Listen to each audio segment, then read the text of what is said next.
বইটা শেয়ার করা হয়নি এখনো।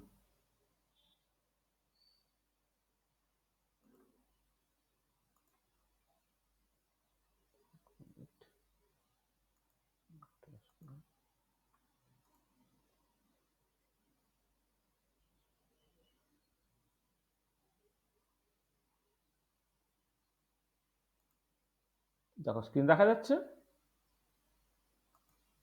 হ্যাঁ স্যার।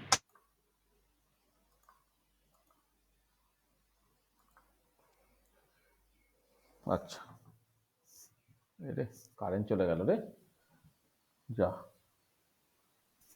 এবারে কারেন্ট যদি এক্ষুনি না আসে তাহলে এবারে গেল। হ্যালো, শুনতে পাচ্ছি? হ্যাঁ স্যার। হ্যাঁ স্যার শোনা যাচ্ছে। হ্যাঁ, কিন্তু সমস্যা যেটা হচ্ছে কারেন্ট চলে গেল। হ্যাঁ, এবার আমার তো ল্যাপটপে বেশিক্ষণ ব্যাকআপ নেয় না। এবারে দেখি তবুও, যদি কারেন্ট না আসে তো সমস্যায় পড়ে যাব। এখানে কালকে খুব ঝড় বৃষ্টি হয়েছে এখানে।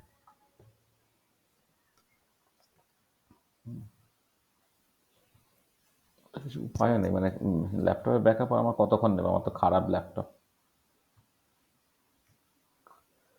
আচ্ছা দেখো, তাহলে আমরা আগের দিনে যেটা পড়েছিলাম সেটা হচ্ছে ব্ল্যাক বডি রেডিয়েশনের যে এক্সপেরিমেন্টাল ফ্যাক্টসগুলো, সেগুলো আমরা আগের দিন করেছিলাম, ঠিক আছে?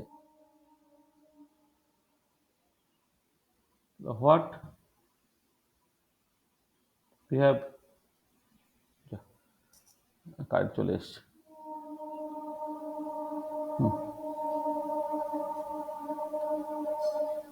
What we have discussed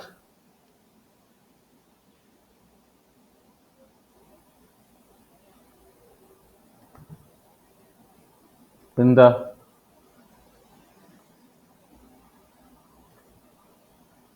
last lecture.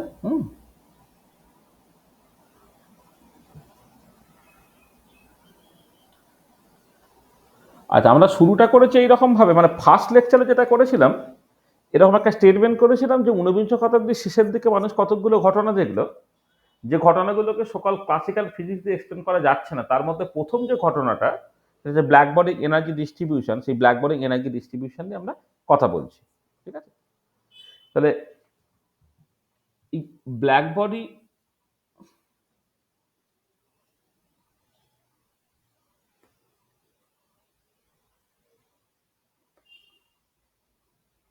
Energy distribution,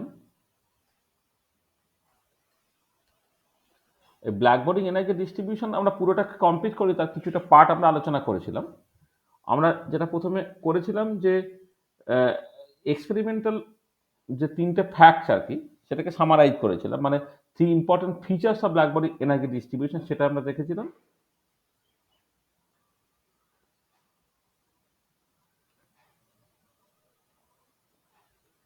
three important features, এটাকে নিয়ে মূলত আলোচনা করা হয়েছিল। সেটার মধ্যে প্রথম যেটা ছিল সেটা হচ্ছে যে তুমি যদি সকল এই ধরো এনার্জি ডেন্সিটিটাকে as a function of frequency plot করো, তাহলে কোনো একটা গিভেন টেম্পারেচার প্রথমে বাড়ছে, ওটা একটা ম্যাক্সিমামে পৌঁছাচ্ছে, তারপর সেটা এক্সপোনেনশিয়াল দিকে করছে। এটা কোনো একটা গিভেন টেম্পারেচারে হচ্ছে, এটাকে ফিক্স রেখে এটা। সেকেন্ড দিকে এটা কি, যখন তুমি টেম্পারেচারটাকে বাড়াচ্ছ, তখন ডিস্ট্রিবিউশন কার্ভের নেচারটা তোমার একই রকম থাকছিল, কিন্তু টোটাল এরিয়া সেটা অ্যাকচুয়ালি বেড়ে যাচ্ছিল।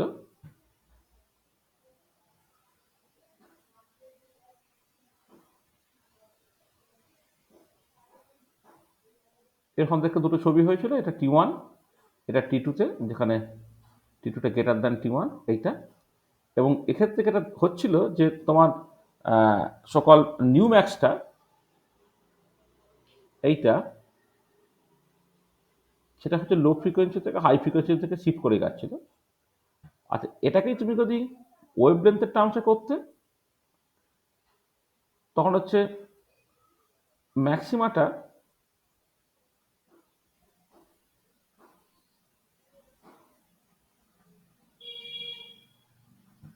ম্যাক্সিটা লো ওয়েভলেন্থের দিকে শিফট করছে। এখানে যখন তুমি রো ল্যামডা ভার্সেস ল্যামডা প্লটটাকে করেছিলে আগের দিনে, দেখবে তাতে হচ্ছে এইটা কিন্তু T1 টেম্পারেচার হয়, এটা T2 টেম্পারেচার, যেখানে T2টা গ্রেটার দ্যান T1, তাতে ল্যামডা ম্যাক্সটা দেখো এখানে ছিল, এখন হচ্ছে এদিকে শিফট করে গেল, অর্থাৎ শর্টার ওয়েভলেন্থে শিফট করে যাচ্ছিল। এবং এইখান থেকে তুমি যেটা বলতে পেরেছিলে সেটা হচ্ছে কি টি আর ল্যামডা ম্যাক্স তাদের যে গুণফলটা সেটা তোমার একটা কনস্ট্যান্ট ছিল।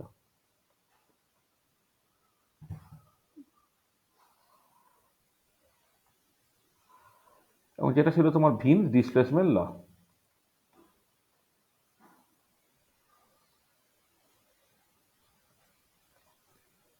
ভিন্স ডিসপ্লেসমেন্ট ল ছিল এইটা। তাহলে এইটা ছিল মূলত, মানে এটাকে তুমি এটা অবশ্য অর দিয়ে ওয়েভলেন্থের টার্মসে ছবিটাকেও আঁকতে পারতো, আমরা যাকে না দেখালেও চলতো, আমরা তো আগের দিন ভালো করে দেখিয়েছি এইটা, যে ওয়েভলেন্থ তোমার কমার সাথে সাথে এনার্জি সেটা বাড়ছে, ওটা একটা ম্যাক্সিমামে পৌঁছে, তারপর সেটা আস্তে আস্তে জিরোর দিকে যাচ্ছে, আর টিটাকে তুমি ফিক্স রেখেছিলে। তাহলে এইটা ছিল তোমার 1 নম্বর ফিচারটা, এটা ছিল তোমার 2 নম্বর ফিচারটা। আর 3 নম্বর ফিচারটা যেটা ছিল সেটা হচ্ছে যে ব্ল্যাক বডি এনার্জি ডিস্ট্রিবিউশন কার্ভটা সেটা কি ইউনিভার্সাল।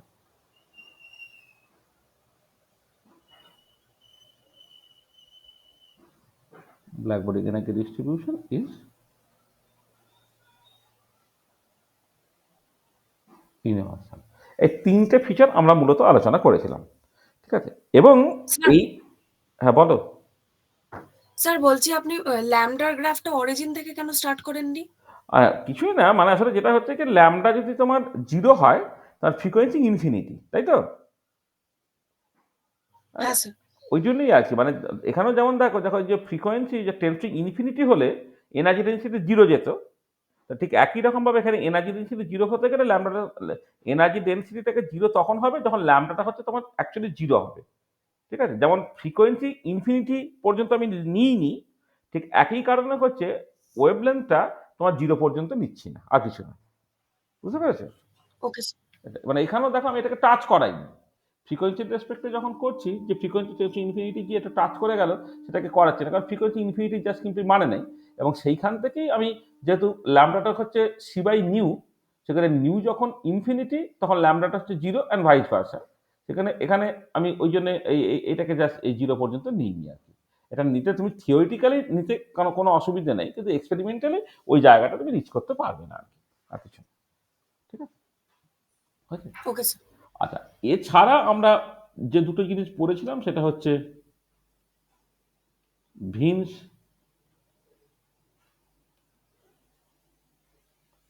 ডিস্ট্রিবিউশন লটাকে পড়েছিলাম, যেটা বলছিল রো ল্যামডা ডি ল্যামডাটা হচ্ছে তোমার A by lambda to the power 5 A to the power minus B by lambda T D lambda, এই ভিন্স ডিস্ট্রিবিউশন ল, এবং সেখানে এটা একটা ফিটিং ফর্মুলা, সেখান থেকে তোমার ভিন্স ডিসপ্লেসমেন্ট লটাকে ডিরাইভ করা যায়, সেটাকে দেখা হয়েছিল।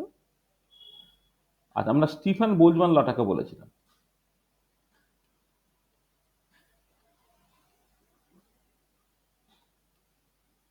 স্টিফেন বোলজম্যান ল, হ্যাঁ, যেটা বেসিক্যালি বলছিল টোটাল এনার্জি ডেন্সিটি বা টোটাল ফ্লাক্সটা আর কি, যেমন এম টি দিয়ে এক্সপ্রেস করেছিলাম, যেটা বেসিক্যালি ইন্টিগ্রাল তোমার ধরো আর নিউ ডি নিউ, যেখানে নিউটা হচ্ছে 0 থেকে infinity, total energy flux represent করছে, সেটা তোমার basically sigma T to the power 4, যেখানে সিগমাটা হচ্ছে স্টিফেন কনস্ট্যান্ট, তার ভ্যালু ট্যালু আগের দিনে বলা হয়েছিল।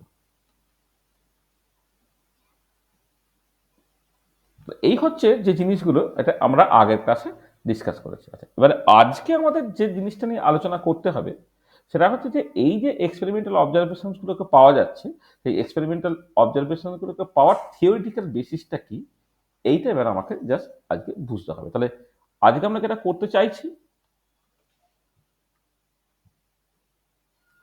What we want to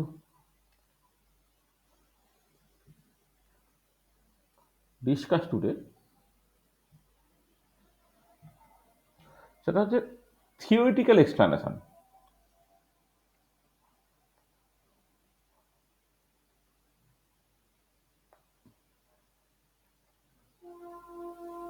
Theoretical explanation of black body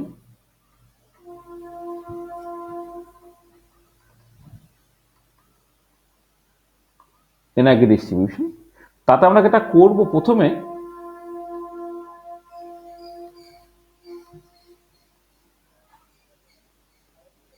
Rayleigh Jeans formula আমরা ডিরাইভ করব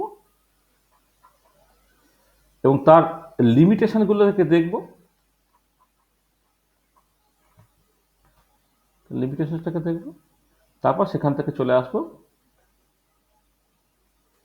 planks distribution formula,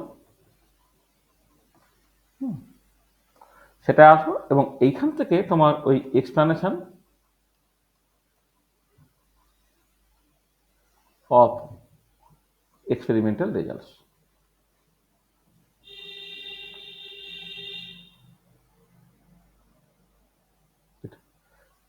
Planck distribution formula, সেখান থেকে এক্সপ্লানেশন অফ এক্সপেরিমেন্টাল রেজাল্টস। তো এই হচ্ছে আজকে আমাদের যেটা আলোচনা করার কথা আছে, ঠিক আছে? চলো, আচ্ছা, তাহলে প্রথমে আমরা যেটা ভাবছি সেটা হচ্ছে র্যালে জিন্স ফর্মুলা।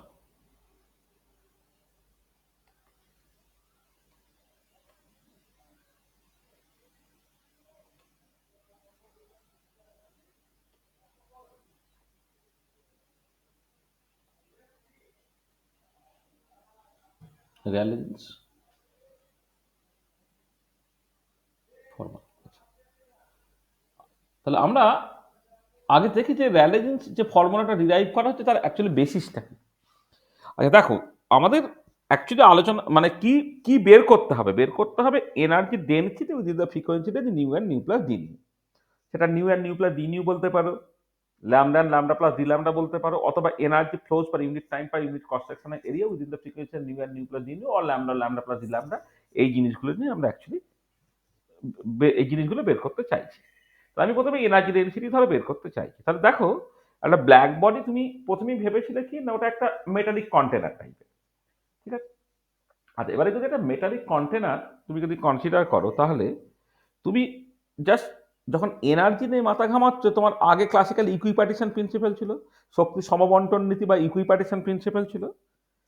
এবারে সেই ইকুইপার্টিশন প্রিন্সিপাল থেকে তুমি যেটা বোঝো সেটা বেসিক্যালি হচ্ছে যে তোমার ডিগ্রি যে ফ্রিডম যেসব আছে আর কি, বা ইন্ডিপেন্ডেন্ট কনফিগারেশন মোশন আছে, সেটা ট্রান্সলেশন হতে পারে, রোটেশন হতে পারে, ভাইব্রেশন হতে পারে, তারা বেসিক্যালি তোমার এনার্জিতে কন্ট্রিবিউট করে। মানে প্রত্যেকটা ডিগ্রি যে ফ্রিডম সে একটা মানে ট্রান্সলেশনাল বা রোটেশনাল ডিগ্রি যে ফ্রিডম হলে হাফ কেটি করে, আর ভাইব্রেশনাল ডিগ্রি যে ফ্রিডম হলে কেটি করে তোমার কন্ট্রিবিউট করে, ঠিক আছে? তার মানে এই যে কেটি করে কন্ট্রিবিউট করা অসিলেটরগুলো তখনই সত্যি যখন সেগুলো হচ্ছে ক্লাসিক্যাল অসিলেটর। যদি তোমার সকল ক্লাসিক্যাল ক্লাসিক্যাল অসিলেটর মানে যাদের ক্ষেত্রে এনার্জিটা কন্টিনিউয়াস বা যে কোনো টেম্পারেচারই তোমার মানে এনার্জি কন্টিনিউ বা দুটো লেভেলের মধ্যে energy gap tends to zero বলে যে কোনো টেম্পারেচারই হচ্ছে এনার্জিটা ইকুয়ালি শেয়ার হতে পারছে আর কি, তখনই এটা সত্যি। র্যালে জিন্স বেসিক্যালি ওই জায়গাটা থেকে স্টার্ট করলো, তার ট্রেনিংটা ক্লাসিক্যাল। তিনি যেটা বলছেন যে as far as energy is concern, তুমি কাছে ভাবতে পারো যে একটা black body is made of huge number of oscillator. কারণ একটা ব্ল্যাক বডি সেটা মেটালের তৈরি। এবারে মেটালের যে অ্যাটমগুলো আছে সেই অ্যাটমগুলো কি করতে পারে, সে তার ইকুইলিব্রিয়াম পজিশনের রেসপেক্টে শুধুমাত্র ভাইব্রেট করতে পারে, তার না আছে কোনো ট্রান্সলেশনাল মোশন, না আছে কোনো rotational motion, they can only vibrate about the equilibrium position, তাই তো? তাহলে ব্যাপারটা হচ্ছে এরকম যে তিনি যেটা ধরছেন যে he he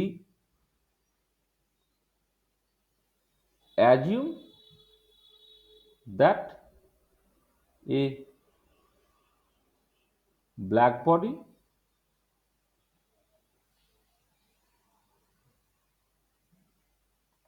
is a collection of linear simple harmonic oscillators. He assumed that a black body is a collection of linear simple harmonic oscillators. আচ্ছা, আচ্ছা, এবারে এই যে লিনিয়ার সিম্পল হারমোনিক অসিলেটর, আসলে এক একটা লিনিয়ার সিম্পল হারমোনিক অসিলেটর কি just বলতে হয় এক একটা ভাইব্রেশনাল মোডস, এটা। আর দিজ অসিলেটরস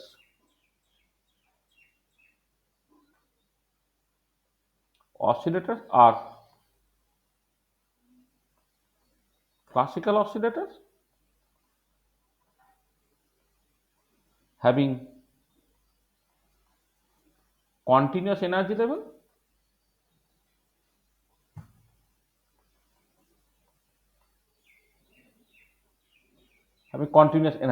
হ্যাঁ, এইটা according to equipartition principle, according to classical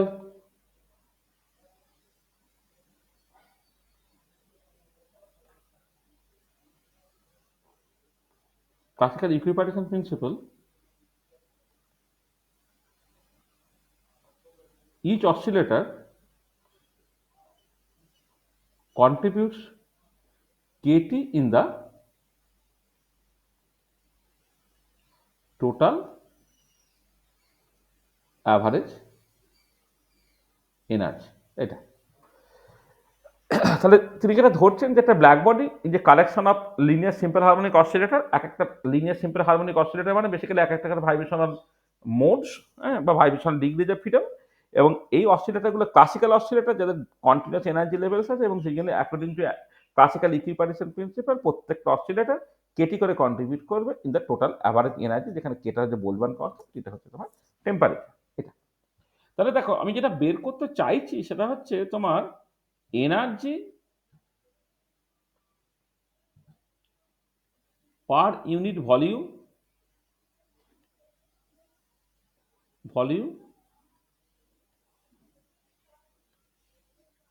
within the frequency range, আমি ফ্রিকোয়েন্সি দিয়ে করছি, পরে আমি না হয় ওয়েভলেন্থের ফর্মে এক্সপ্রেস করে দেবো, within the frequency range new and nu plus D nu, এইটা বেসিক্যালি আমি বের করতে চাই, তাই তো? এই যে রো নিউ ডি নিউ যেটা আমরা বলতাম, সেটা energy per unit volume within the frequency nu and nu plus D nu, এইটা।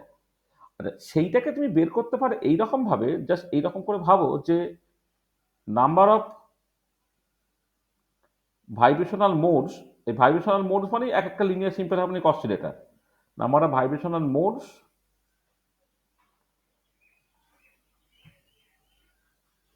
Per unit volume within the frequency range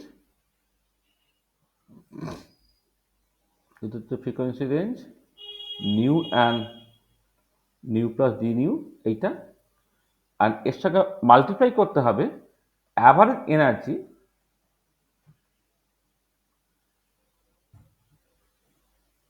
per vibrational mode.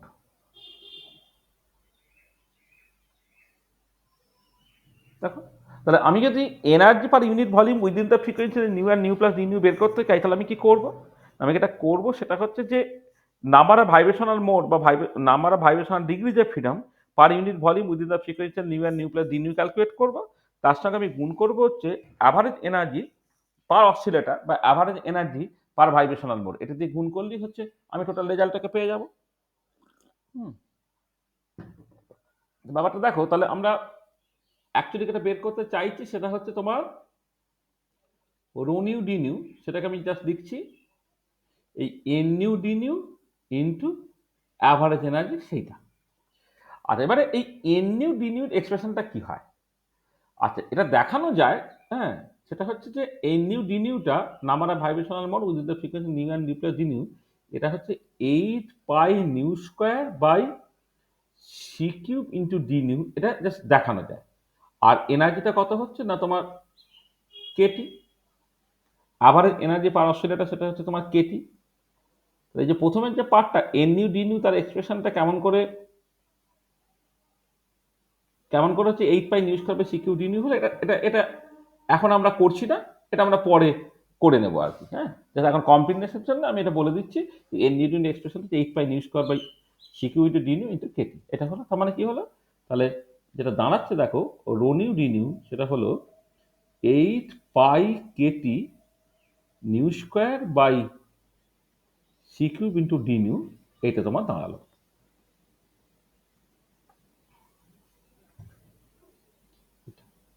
এইটা হচ্ছে this is the Rayleigh formula for black body energy distribution. এটা হচ্ছে Rayleigh Jeans formula for black body energy distribution. Rho nu D nu হচ্ছে 8 পাই KT nu square by C cube into T nu. এটা আচ্ছা, এবারে এই এক্সপ্রেশনটাকে কেউ চাইলে ওয়েভলেন্থের টার্মসে এক্সপ্রেস করতে পারে, যে যেহেতু তোমার নিউটা হচ্ছে তোমার সি বাই ল্যামডা, তোমার ডি নিউটাকে লিখতে পারো তুমি minus C by lambda square D lambda. তাহলে দেন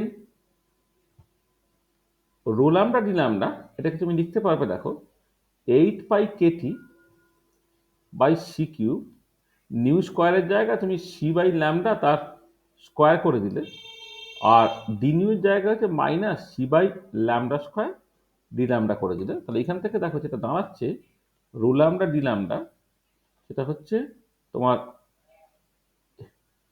8 পাই KT by lambda to the power 4 D lambda, এরকম একটা দাঁড়ালো। দেখো এখানে আমি নেগেটিভ সাইনটা একটা এসে গিয়েছিল, সেই নেগেটিভ সাইনটাকে বাদ দিলাম। নেগেটিভ সাইনটা জাস্ট কি সিগনিফাই করে, দেখো এই এক্সপ্রেশন থেকে পরিষ্কার বুঝতে পারছো ফ্রিকোয়েন্সি বাড়লে এনার্জি ডেন্সিটি বাড়ে, কিন্তু এই এক্সপ্রেশন থেকে বুঝতে পারছো ওয়েভলেন্থ বাড়লে এনার্জি ডেন্সিটিটা কমে। তার মানে মানে in this case negative sign has been neglected as it only implies that rho lambda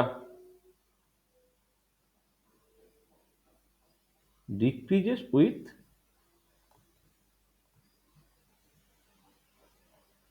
increase in lambda। তাহলে এই যে এক্ষেত্রে ফ্রিকোয়েন্সি বাড়লে এনার্জি ডেন্সিটি বাড়ে, এক্ষেত্রে ওয়েভলেন্থ বাড়লে এনার্জি ডেন্সিটি কমে। সেই জন্য ওখানে আমি জাস্ট এই যে মানে এই যে একটা মাইনাস সাইন এসে গেছে, সেই মাইনাস সাইনটাকে বাদ দিলাম। তাহলে এই যে ইকুয়েশনটা হলো, এটা হচ্ছে র্যালে-জিন্স ফর্মুলা, শুধু এটা হচ্ছে ফ্রিকোয়েন্সির টার্মসে, এটা হচ্ছে তোমার ওয়েভলেন্থের টার্মসে। মানে this is the Rayleigh Jeans formula for black body energy distribution in terms of frequency. আর এটা হচ্ছে মানে মানে আর আলাদা করে বলার দরকার নেই, এটা হচ্ছে তোমার ইন টার্মস অফ ওয়েভলেন্থ, মানে Rayleigh-jeans formula formula in terms of wavelength. তো দেখো তাহলে থিওরিটিক্যালি র্যালে-জিন্স ফর্মুলাটা আমরা ডিরাইভ করলাম। আচ্ছা, এবারে একটু খেয়াল করো যে যদি গ্রাফিক্যালি তুমি জিনিসটাকে লিখতে চাও, গ্রাফিক্যালি জিনিসটা কেমন দেখতে হচ্ছে। এই বাঁদিকে যদি রো নিউকে তুমি নিউ এর রেসপেক্টে প্লট করছো, তাহলে টিটাকে ফিক্স রেখে কি হবে, পরিষ্কার রো নিউটা হচ্ছে নিউ স্কোয়ারের সঙ্গে বাড়ছে। নিউ স্কোয়ারের সঙ্গে বাড়লে কি হবে, এইটা দেখো প্যারাবোলিক্যালি এইরকম ভাবে বাড়তে থাকতেছে সিম্পল। এটা হচ্ছে র্যালে-জিন্স ফর্মুলা। এটা আর ঠিক একই রকম করে এখানে যদি করো সেটা কেমন দেখতে হচ্ছে, দেখো 1 by lambda to the power 4 এর সঙ্গে proportional, 1 by lambda to the power 4 এর সঙ্গে প্রপোর্শনাল হলে কি হবে, এদিকে যদি রো ল্যামডাটাকে প্লট করো, এদিকে যদি ল্যামডাটাকে প্লট করো, তাহলে দেখো ল্যামডা যখন তোমার টেন্স টু 0 হবে, হ্যাঁ ল্যামডা যখন টেন্স টু 0 হবে তখন রো ল্যামডাটা ইনফিনিটি হবে, আর ল্যামডা যখন ইনফিনিটি হবে তখন জিনিসটা তোমার 0 যাবে। অর্থাৎ এরকম করে এলো, এরকম ভাবে এসে কিন্তু সে বেসিক্যালি এইটা তোমার এই উপরে উঠেই যাচ্ছে। এটা স্মুথ হবে, আমার হয়তো হাতটা কেঁপে গেল।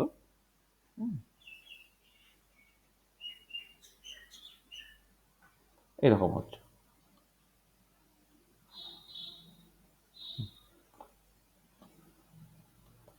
এটা যখন টিটাকে তুমি ফিক্সড রাখছো, যেটা তোমার র্যালে-জিন্স ফর্মুলা থেকে যেটা এলো আর।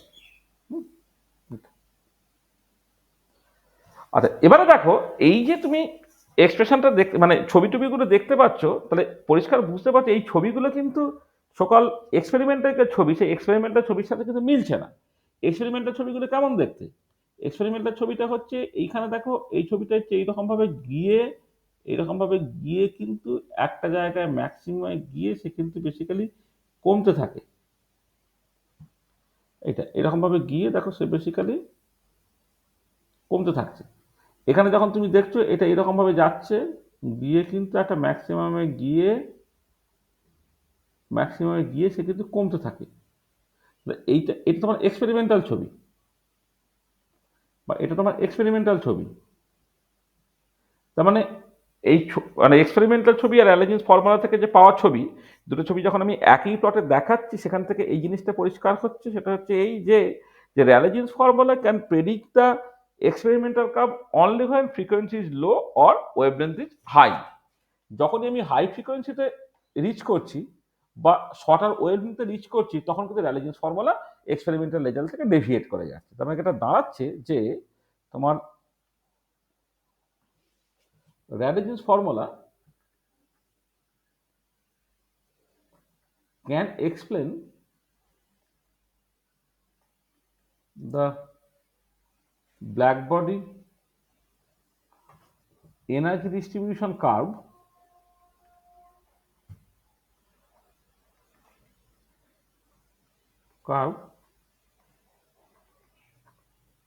only when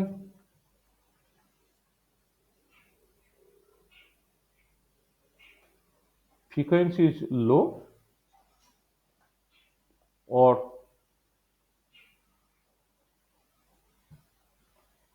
wavelength is long। দেখো যখন ফ্রিকোয়েন্সি তোমার কম হচ্ছে, এই যে লো ফ্রিকোয়েন্সি, আর ওয়েভলেন্থ খুব বেশি হচ্ছে, তখনই শুধুমাত্র অ্যালাজিন্স ফর্মুলা তোমার কারেক্ট রেজাল্টটা দিতে পারছে। ঠিক আছে, তাহলে Rayleigh Jeans formula can explain the black body energy distribution curve only when frequency is low or wavelength is long. এটা but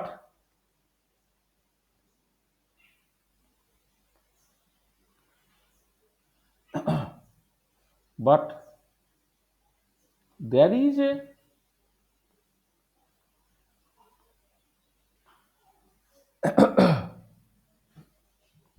deviation when frequency is high or wavelength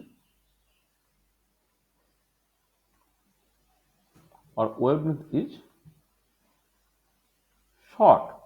short wavelength বা high ফ্রিকোয়েন্সিতে এটা কিন্তু তোমার ডেভিয়েশনটা তুমি পরিষ্কারভাবে দেখতে পাচ্ছ। তাহলে এই যে ডেভিয়েশনটা, যে যখন এমনিতে ঠিকই চলছিল, কিন্তু ফ্রিকোয়েন্সি যখন হাই হয়ে যাচ্ছে বা ওয়েভলেন্থ যখন শর্ট হয়ে যাচ্ছে, এই যে থিওরিটিক্যাল রেজাল্ট এক্সপেরিমেন্টাল রেজাল্টের থেকে অনেকটা আলাদা হয়ে যাচ্ছে, এটাকে বলা হচ্ছে তোমার আলট্রাভায়োলেট ক্যাটাস্ট্রফি। তাহলে কি হচ্ছে না, আলট্রাভায়োলেট ক্যাটাস্ট্রফি জিনিসটা কি হচ্ছে না, ইউভি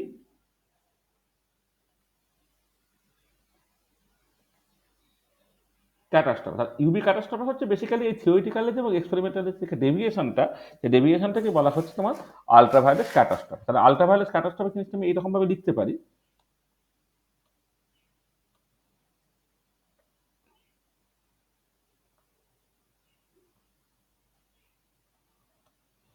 আলট্রাভায়োলেট ক্যাটাস্ট্রফি হচ্ছে যে when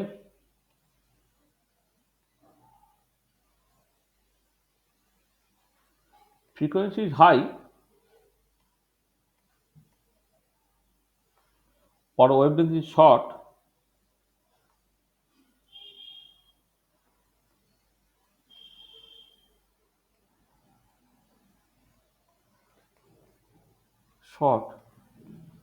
then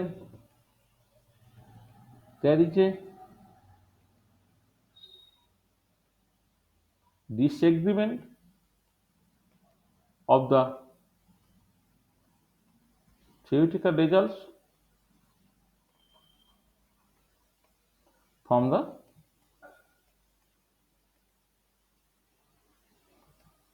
experimental results. The energy density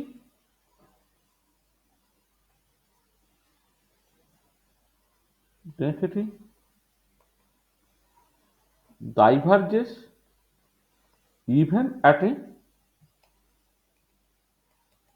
finite temperature। তো টেম্পারেচারটাকে ফিক্স রাখলে স্টিফেন বোলজম্যান ল অনুযায়ী কিন্তু তোমার টোটাল এনার্জির সাথে ফিক্স ভ্যালু থাকার কথা। এখানে তুমি দেখতে পাচ্ছ কি, ফ্রিকোয়েন্সি যখন বেশি হয়ে যাচ্ছে, দেখো মানে বেসিক্যালি টোটাল এনার্জি ডেন্সিটি কি, total energy density area under the curve, এটা এই কার্ভের আন্ডারে যে এরিয়াটা সেটা টোটাল এনার্জি ডেন্সিটি। এক্সপেরিমেন্টে দেখুন একটা গিভেন টেম্পারেচারে এরিয়া আন্ডার দ্য কার্ভের একটা ফাইনাইট ভ্যালু আছে, অর্থাৎ টোটাল এনার্জি ডেন্সিটি ফাইনাইট কিছু একটা বেরোবে। কিন্তু এখানে দেখা যখন ফ্রিকোয়েন্সি খুব হাই হয়ে যাচ্ছে তখন এই ছবিটা উঠেই যাচ্ছে মানে কি তার আন্ডারে এরিয়াটা ইনফিনিটি হয়ে যাবে। ঠিক একই রকম ওয়েভলেন্থ যখন শর্টার আরো শর্টার হচ্ছে তখন তার সেটা ডাইভার্জ করে যাচ্ছে, অর্থাৎ তার আন্ডারে এরিয়াটা ইনফিনিটি হয়ে যাচ্ছে, অর্থাৎ টোটাল এনার্জি ডেন্সিটি ডাইভার্জ করে যাচ্ছে। the energy density diverges even at finite temperature। Temperature তুমি ফিক্স যখন করে দিচ্ছ, যেখানে অ্যাকচুয়ালি স্টিফেন বোলজম্যান ল থেকে এনার্জি ডেন্সিটি একটা ফিক্স ভ্যালু থাকার কথা, তুমি দেখতে পাচ্ছ যে এনার্জি ডেন্সিটি ডাইভার্জ করে গেছে even at finite temperature. This serious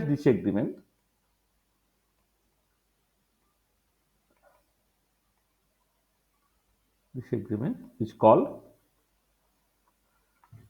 the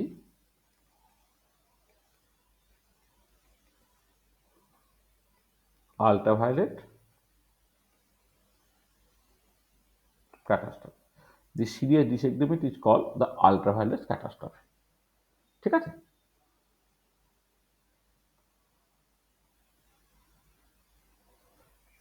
হলো? তো দেখো আলট্রাভায়োলেট ক্যাটাস্ট্রফিক জিনিসটাকে বুঝতে পারলে?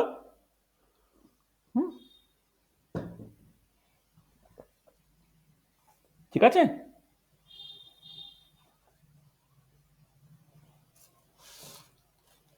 হ্যাঁ স্যার। চল আচ্ছা, তাহলে দেখো তাহলে তার মানে এটা দাঁড়াচ্ছে যে তোমার এটা দিয়ে কিন্তু সবটা হলো না।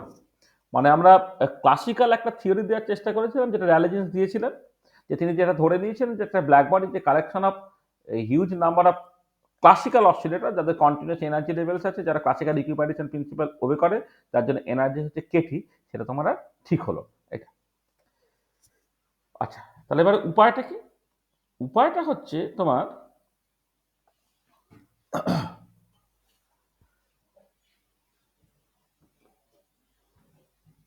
তোমার মানে এইটা একটুখানি সাল তারিখ হিসেবে দেখলে এটা হচ্ছে 1900 সালে জুন মাস নাগাদ এটা হয়েছিল। আচ্ছা, এবার এই বিজ্ঞানী ম্যাক্স প্ল্যাঙ্ক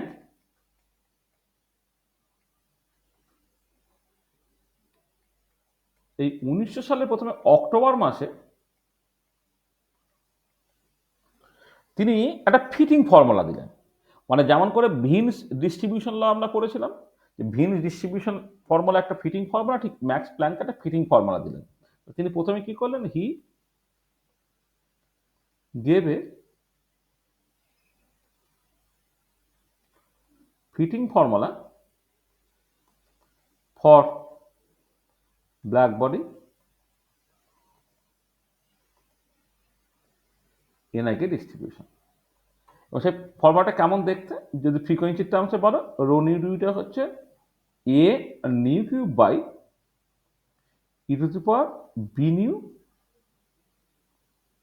বাই টি, মানে -1 এরকম টাইপের আর কি। হ্যাঁ, এটা ইন্টু ডি নিউ, পরে a nu cube by E to the power B nu by T -1 d nu, এটা ঠিক আছে। তো এরকম একটা জাস্ট ফিটিং ফর্মুলা দিলেন। হ্যাঁ, আচ্ছা, এবারে এই যে ফিটিং ফর্মুলা, সেই ফিটিং ফর্মুলা সেটা দেখা যাচ্ছে যে ব্ল্যাক বডি এনার্জি ডিস্ট্রিবিউশন কার্ভের যে এক্সপেরিমেন্টাল কার্ভটাকে কিন্তু সে বেসিক্যালি রিপ্রোডিউস করতে পারছে।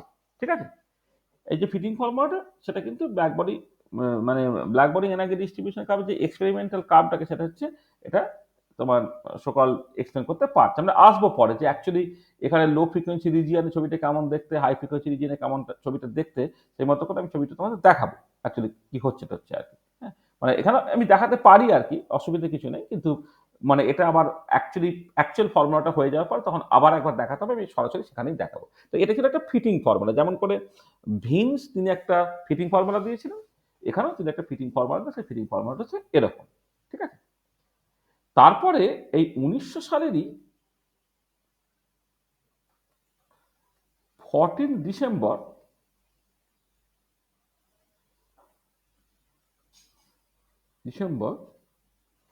he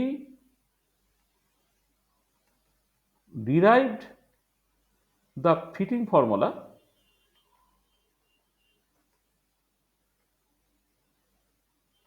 from theoretical point of view বা theoretically। তিনি তারপরে এই ফিটিং ফর্মুলাটা যেটা a nu cube by e to b nu by T minus one d nu, এটা বেসিক্যালি এটা এক্সপেরিমেন্টাল কার্ভটাকে জাস্ট রিপ্রোডিউস করতে পারে। এই ফর্মুলাটা তিনি বেসিক্যালি ডিরাইভ করলেন, ঠিক আছে। আচ্ছা, এই ডেরিভেশনে করার জন্য তিনি একটা রেভলিউশনারি অ্যাজাম্পশন নিয়ে এলেন। তাহলে হি মেড এ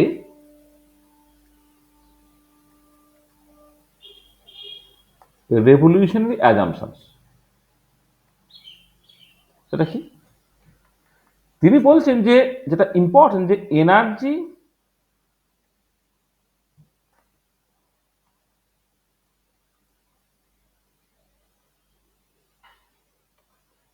তিনি যেটা বলছেন যে যে তিনি যেটা বললেন যে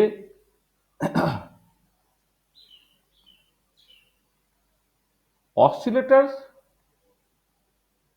may exchange energy in a discrete or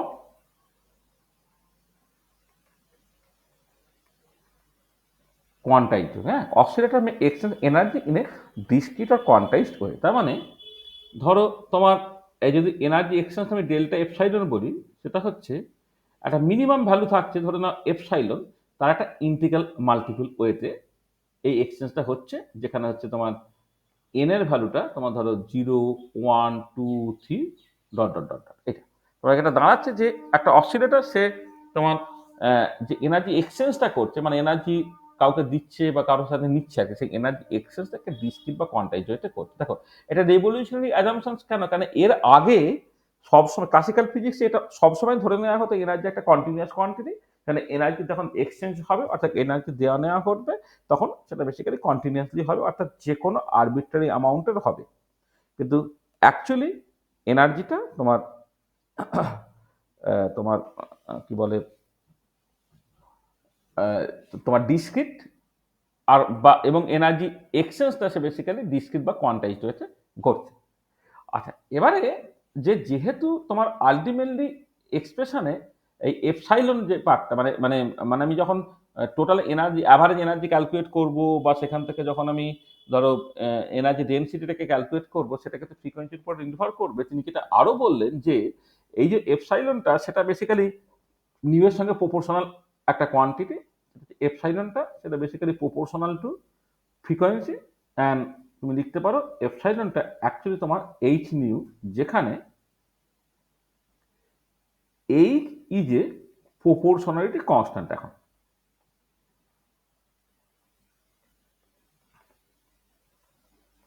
এনার্জিটা বেসিক্যালি মানে এই এখানে মানে যেটা হচ্ছে এনার্জিটা ফ্রিকোয়েন্সির সঙ্গে প্রপোর্শনাল হতে হবে, না হলে ব্ল্যাকবডি এনার্জি ডিস্ট্রিবিউশন কার্ভটাকে এক্সপ্লেন করতে পারা যাবে না। এবং একটা প্রপোর্শনালিটি কনস্ট্যান্ট থাকবে এইচ নিউ, তার মানে সেখান থেকে তুমি বলতে পারলে দ্যাট ইজ এই যে এনার্জি এক্সচেঞ্জ যেটা হচ্ছে, সেটাকে তুমি জাস্ট বলতে পারো এন ইন্টু এইচ নিউ। এইরকমভাবে তুমি জাস্ট ব্যাপারটাকে ভাবতে পারো, এনার্জি এক্সচেঞ্জটা একটা ডিসক্রিট বা কোয়ান্টাইজড ওয়েতে ঘটছে, হ্যাঁ, সেখান থেকে এনার্জি এক্সচেঞ্জ কতটা হবে সেটা এইচ নিউর একটা ইন্টিগ্রাল মাল্টিপল ওয়েতে, মানে 1 এইচ নিউ বা 2 এইচ নিউ বা 3 এইচ নিউ, এইরকমভাবে তোমার এনার্জি এক্সচেঞ্জটা তোমার ঘটবে। দেখো, এটাকে এইরকমভাবেও তুমি লিখতে পারো, অথবা এইভাবেও ভাবতে পারো যে যে এনার্জি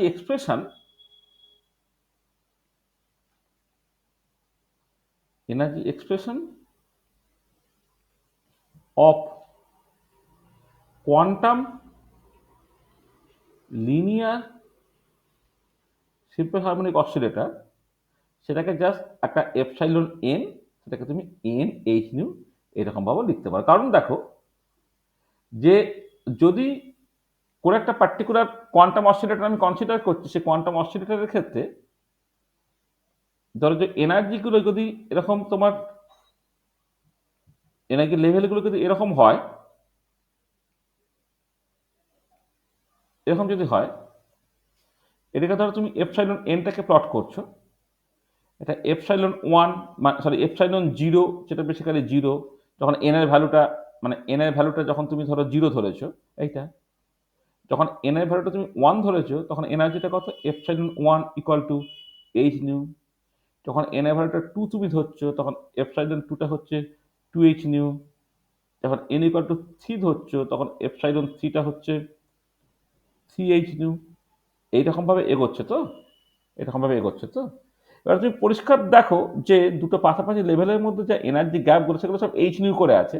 এবারে যদি একটা লেভেল থেকে আর একটা লেভেলে যায়, অর্থাৎ যদি এক্সচেঞ্জ করতে হয়, মানে এনার্জি নিয়ে কি নিচের থেকে উপরে যাবে, বা এনার্জি ছাড়লে মানে উপর থেকে নিচে যাবে।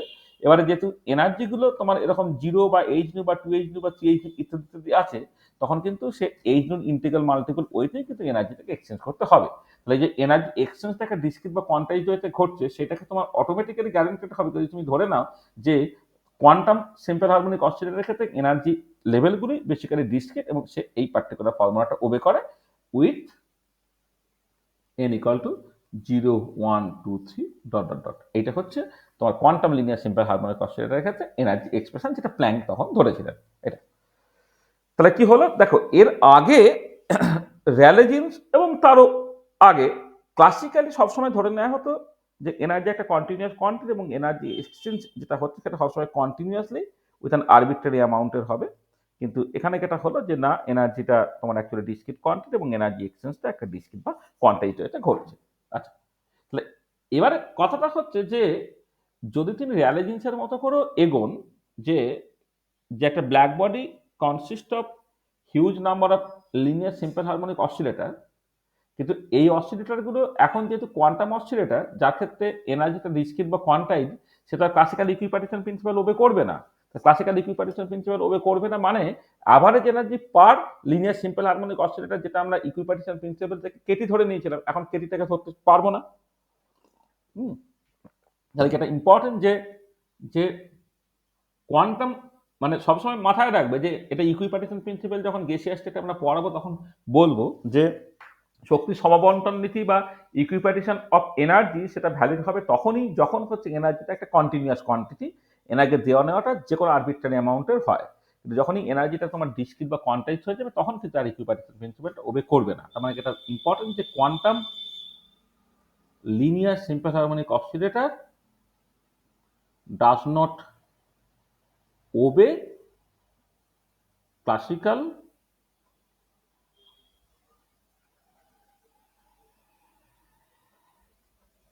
ইকুইপার্টিশন প্রিন্সিপাল। এটা ক্লাসিক্যাল ইকুইপার্টিশন প্রিন্সিপালটা কিন্তু সেটা ওবে করছে না। Quantum linear simple harmonic oscillator does not obey classical equipartition principle. ঠিক আছে, এটা তাহলে তার মানে এটা দাঁড়াচ্ছে যে average energy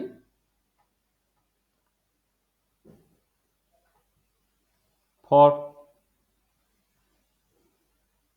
classical linear simple harmonic oscillator, এটা average energy for classical simple harmonic oscillator will no longer be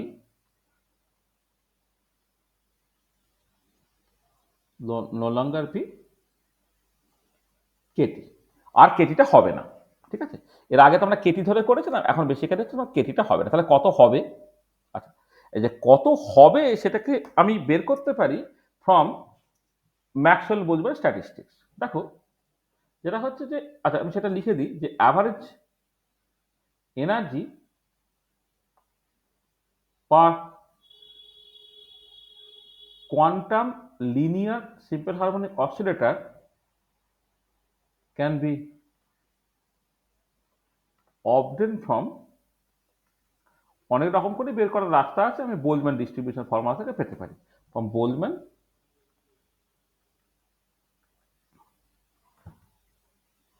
distribution formula, আবার energy per quantum linear simple harmonic oscillator can be obtain from Boltzmann distribution formula. ঠিক আছে, এটা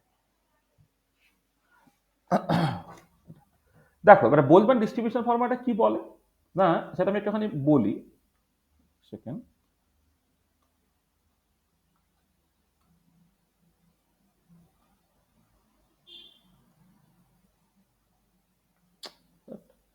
দেখে যাচ্ছে না শুধু, মানে ব্যাপারটা কিরকম, ধরো কোনো একটা পার্টিকুলার সিস্টেম তুমি কনসিডার করছো, যার দেখো তো এনার্জি লেভেলস আছে, এটা ধরো গ্রাউন্ড লেভেল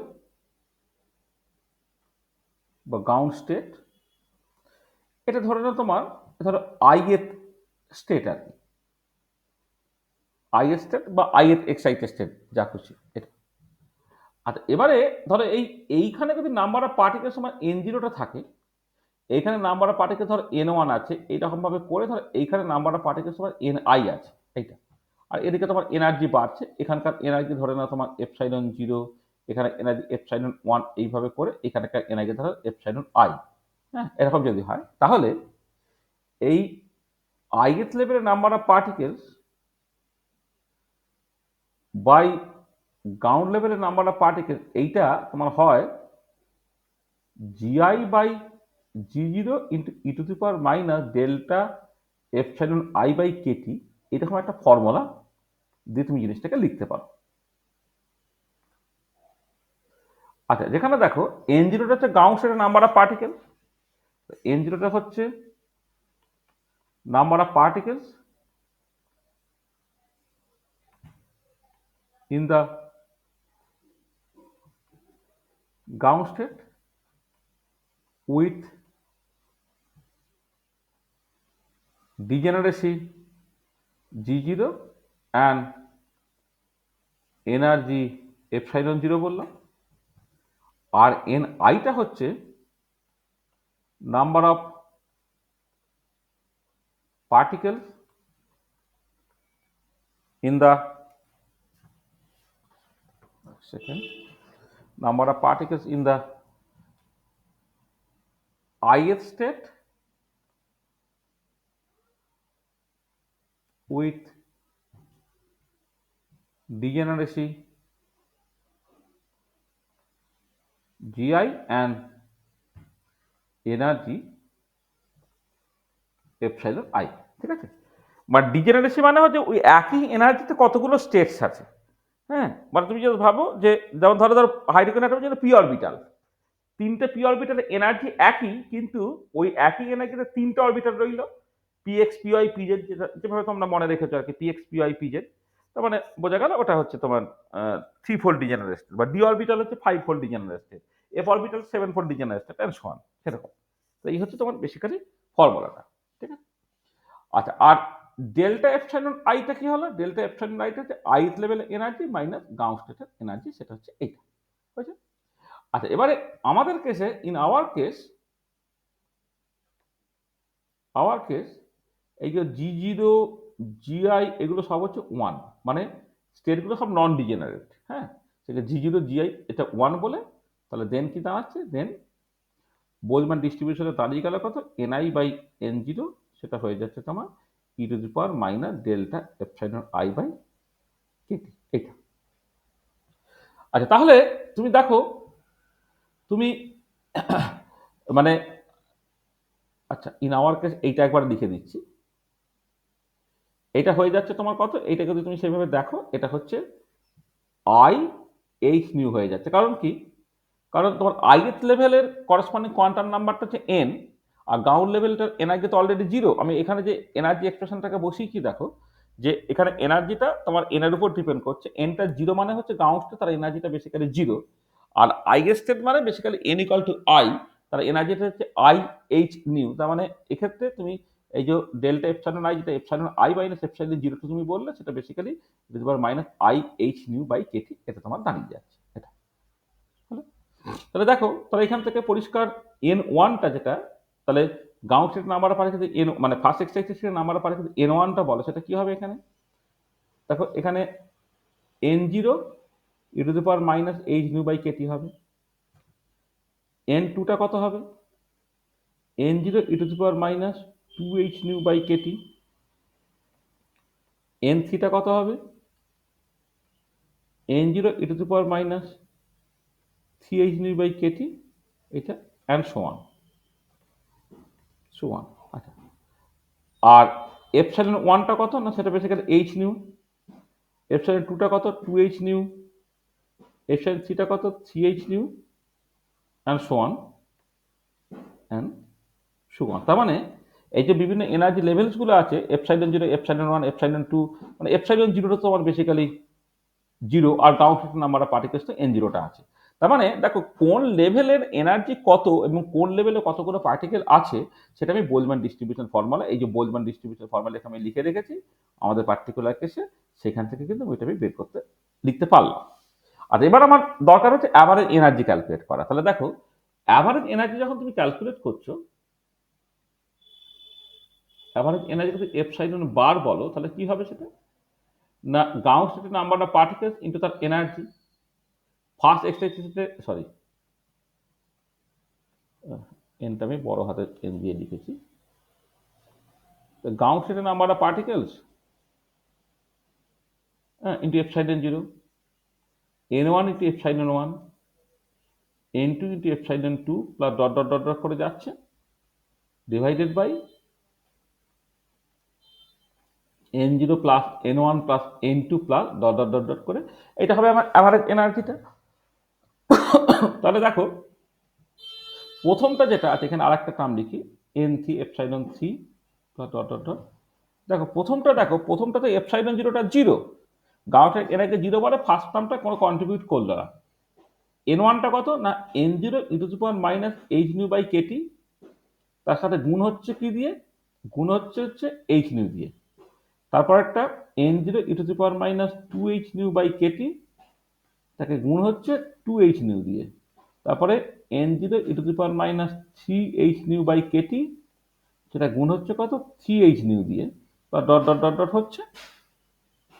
আর ডিনোমিনেটরে কি আসছে, ডিনোমিনেটরে হচ্ছে তোমার n0টা যেমন আছে রয়ে গেল, প্লাস n1টা হচ্ছে n0 e to the power minus h nu by kT, n2টা হচ্ছে n0 e to the power minus 2h nu by Katie, plus dot dot dot dot এটা।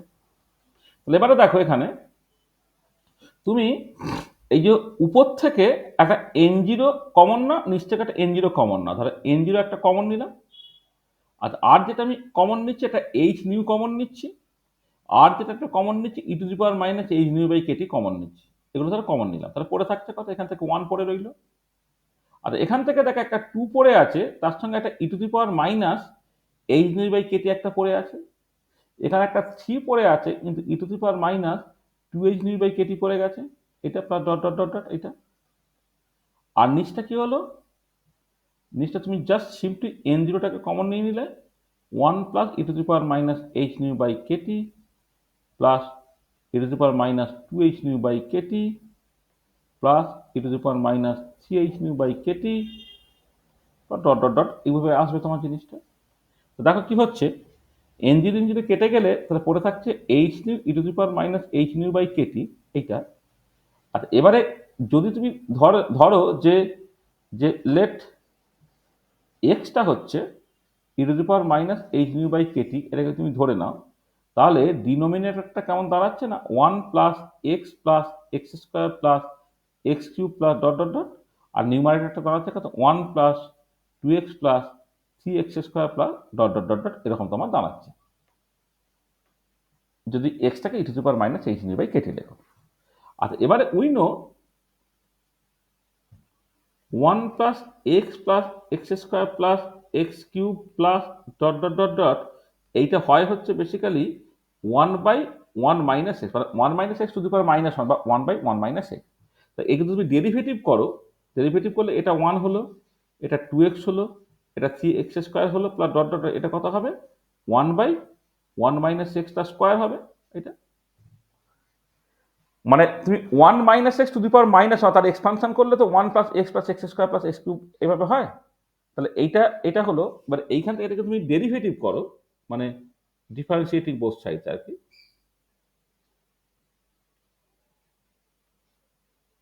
ডিফারেন্সিয়েটিং বোথ সাইডস এটা হচ্ছে, ঠিক আছে। তাহলে কি হচ্ছে দেখো, এইখানে তুমি এটাকে h nu e to the power minus h nu by KT রেখে দিলে, এইটা হলো 1/1 মাইনাস এক্স তার স্কোয়ার, এটা হলো 1/1 মাইনাস এক্স, তাহলে কি দাঁড়াচ্ছে h nu e to the power minus h nu by KT by 1 minus এক্সটা হলো, এবার এক্স এর ভ্যালুটাকে বসিয়ে দাও, বসিয়ে দিলে কি দাঁড়াচ্ছে না অ্যাভারেজ এনার্জিটা হয়ে যাচ্ছে h nu e to the power minus h nu by kT, এখানে হয়ে গেল কত 1 minus e to the power minus h nu by kT, কারণ এক্স এর জায়গাটা বসিয়ে দিলাম, বা অর তুমি উপর নিচে e to the power h nu by kT দিয়ে গুণ করে দিলে এটা হয়ে গেল h nu by E to the power h nu by kT minus 1। তাহলে এইটা হলো যে quantum linear simple harmonic oscillator, তার জন্য অ্যাভারেজ এনার্জি এক্সপ্রেশন। ঠিক আছে, তাহলে আমরা বোলম্যান মানে যদি ডিসক্রিট এনার্জি লেভেলস হয় তাহলে বোলম্যান ডিস্ট্রিবিউশন থেকে average energy per linear simple harmonic oscillator তার একটা এক্সপ্রেশন বের করে রাখলাম, সেটা হচ্ছে h nu by E to the power h nu by kT minus 1। আচ্ছা, তারপরে প্লাঙ্কের অ্যাপ্রোচটা কিছুটা একই রকমের। হ্যাঁ বলো। আগের পেজটা একটু দেখান। দেখো, হ্যাঁ স্যার ঠিক আছে। আচ্ছা, তারপরে দেখো যে তোমার এই যে এবারে অ্যাপ্রোচটা হচ্ছে র্যালে জিনিসের মতো। তাহলে এবারে যদি আমি এই জিনিসটাকে বের করতে চাই, ধরো তোমার energy per unit volume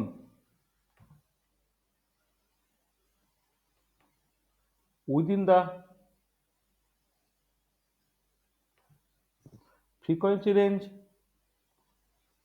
new and nu plus D new, তাহলে এটাকে ওই রকম ভাবেই আমি করব যে number of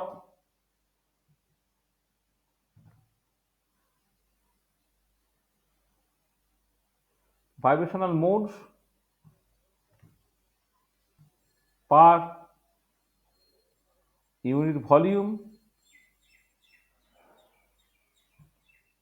within the frequency range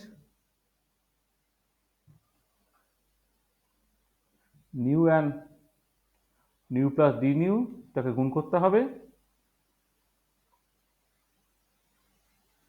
average energy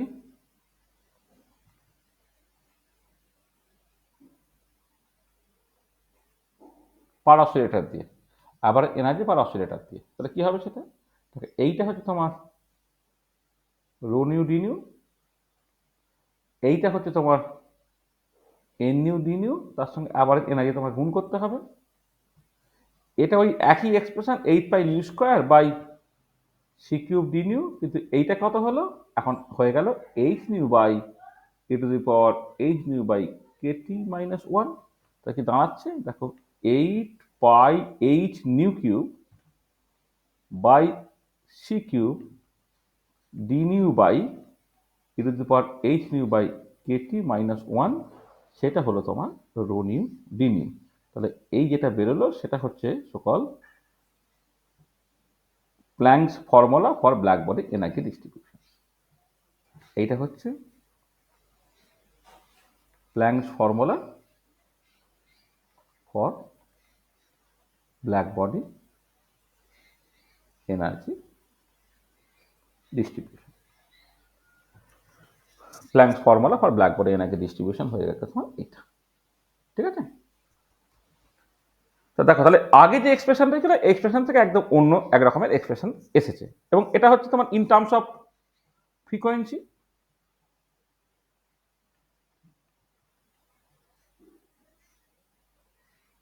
in terms of frequency, আর এটাই কিন্তু ইন টার্মস অফ তুমি ওয়েভ লেন্থে যাও,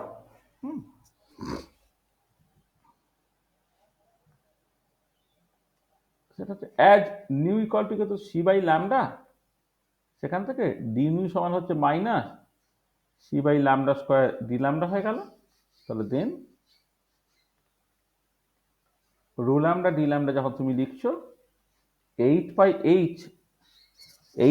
এইচ নিউ কিউবের জায়গায় তুমি কে বসাচ্ছ না সি বাই ল্যামডা তার কিউব বাই সি কিউব যেমন আছে। আচ্ছা, তার সঙ্গে ডি নিউ এর জায়গায় লেখো minus C by lambda square D lambda, আর ডি নিউ হলো, আর এটা হয়ে গেল e to the power minus h c by lambda kT minus 1, কারণ এইচ নিউ বাই কেটে ছিল, নিউ এর জায়গায় সি বাই ল্যামডা বসেছিল, এটা হয়ে গেল। তাহলে কি দাঁড়াচ্ছে এটা দেখো, দেখো এটা হয়ে গেল 8 পাই এইচ একটা সি থাকছে 8 pi h c by lambda to the power 5, কারণ ল্যামডা কিউব আর ল্যামডা স্কোয়ার মিলে lambda to the power 5 d lambda by E to the power h c by lambda kT minus one, এইটা হচ্ছে তোমার rho lambda D lambda হলো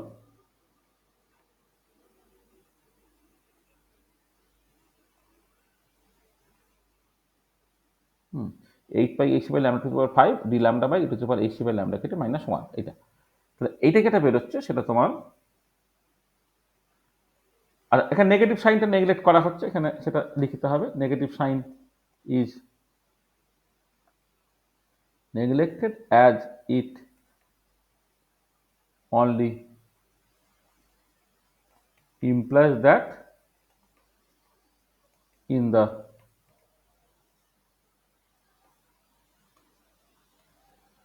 long wavelength region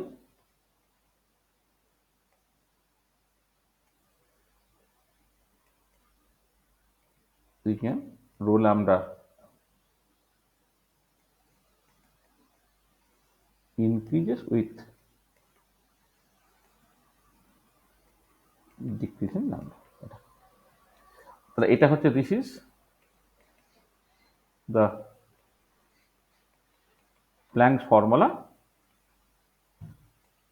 for black body energy distribution in terms of wavelength। আসলে দুটোই খুব দরকার। ধরো যদি আমি ভিন্স ডিসপ্লেসমেন্ট লটাকে করতে চাই, হ্যাঁ, তাহলে তোমার ওয়েভলেন্থের টার্মসে লাগবে। আবার অন্য রকমের বেশ কিছু এক্সপ্রেশন যদি আমি বের করতে চাই, ধরো স্টিফেন বোজমান লয়ের ডেরিভেশনটা আমরা করতে চাই, তখন আবার ফ্রিকোয়েন্সির টার্মসে লাগবে। তাহলে দেখো আমরা যেটা করলাম সেটা হচ্ছে যে প্ল্যাঙ্ক ডিস্ট্রিবিউশন ফর্মুলাটাকে আমরা ডিরাইভ করে ফেললাম, ঠিক আছে। মানে ব্ল্যাক বডি এনার্জি ডিস্ট্রিবিউশন কার্ভকে এক্সপ্লেন করার জন্য প্ল্যাঙ্কের যে ফর্মুলা, সেই প্ল্যাঙ্কের ফর্মুলাটা আমরা এক্সপ্লেন করে ফেলতে পারলাম। আচ্ছা, তো এবারে প্রথম যে জিনিসটা আমাদের দরকার সেটা হচ্ছে এই যে প্ল্যাঙ্ক ডিস্ট্রিবিউশন মানে দেখো র্যালে জিন্স ফর্মুলাটা তোমার সকল লো ফ্রিকোয়েন্সি বা লং ওয়েভলেন্থ রিজিয়নে কারেক্ট রেজাল্টটা দেয়।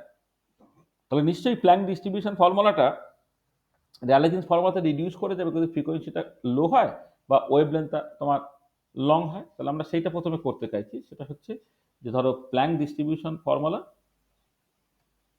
প্ল্যাঙ্ক ডিস্ট্রিবিউশন ফর্মুলা থেকে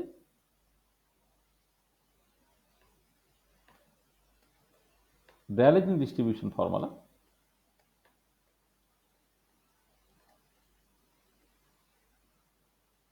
তো সেটা আমি যেতে চাইছি। আচ্ছা, সেটা দেখো আমি ফ্রিকোয়েন্সি টার্মসে যদি করি তাহলে যেটা হচ্ছে যে তোমার in the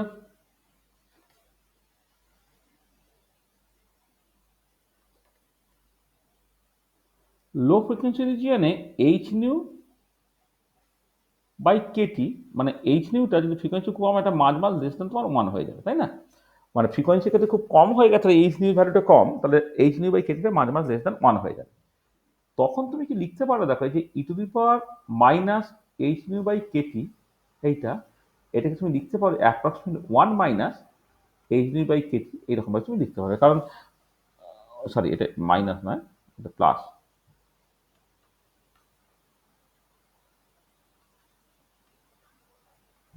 E to the power h nu by কেটিটাকে তুমি লিখতে পারবে one plus h nu by kT দিয়ে। কারণ না মানে এইচ নিউ বাই কেটিকে তুমি এক্স ভাবো, কিন্তু e to the power x, তাই এক্সপান্ড করলে হবে কত হবে, one plus x square by two factorial plus x cube by three factorial and so on. X যদি খুব ছোট হয় তাহলে এক্স স্কোয়ার এক্স কিউব এই টার্মগুলো তুমি ইগনোর করে এটা লিনিয়ারাইজ করে দিলে ই টু দি পাওয়ার এক্সটা হয়ে গেল ওয়ান প্লাস এক্স, এই টাইপের দেখতে হয়ে গেল। আচ্ছা, আচ্ছা, এবারে এই যে প্লাঙ্কের ডিস্ট্রিবিউশন ফর্মুলা ছিল সেখানে e to the power h nu by kT minus one ছিল, এই জায়গাটা কোটাতে রিপ্লেস করে দাও, তাহলে কি হবে, দেন রো নিউ ডি নিউটা হয়ে গেল দেখো 8/8 nu cube by C cube d nu যেমন ছিল, এদিকে just h nu by kT হয়ে গেল এটা। হ্যাঁ, প্লাঙ্ক ডিস্ট্রিবিউশন ফর্মুলাতে তুমি জাস্ট এই e to the power h nu by kT minus ওয়ানটা এখান থেকে কি দাঁড়াচ্ছে, e to the power h nu by kT minus ওয়ানটা হচ্ছে just simply h nu by kT হয়ে গেল, এটা তুমি লিখে দিলে এটা। তো এটা কি হয়ে যাচ্ছে দেখো, তাহলে কেটিটা উপরে চলে গেল 8/কেটি nu square by C cube into D nu হয়ে গেল, রো নিউ ডি নিউ। দেখো এইটাই হচ্ছে তোমার this is the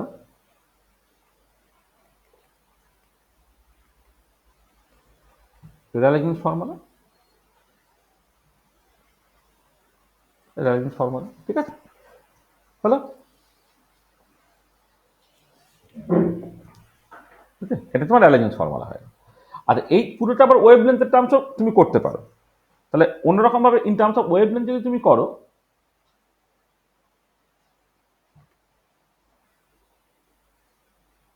in terms of wavelength তুমি করো, তাহলে দেখো, তাহলে আমি এখানে লিখবো in the long wavelength region.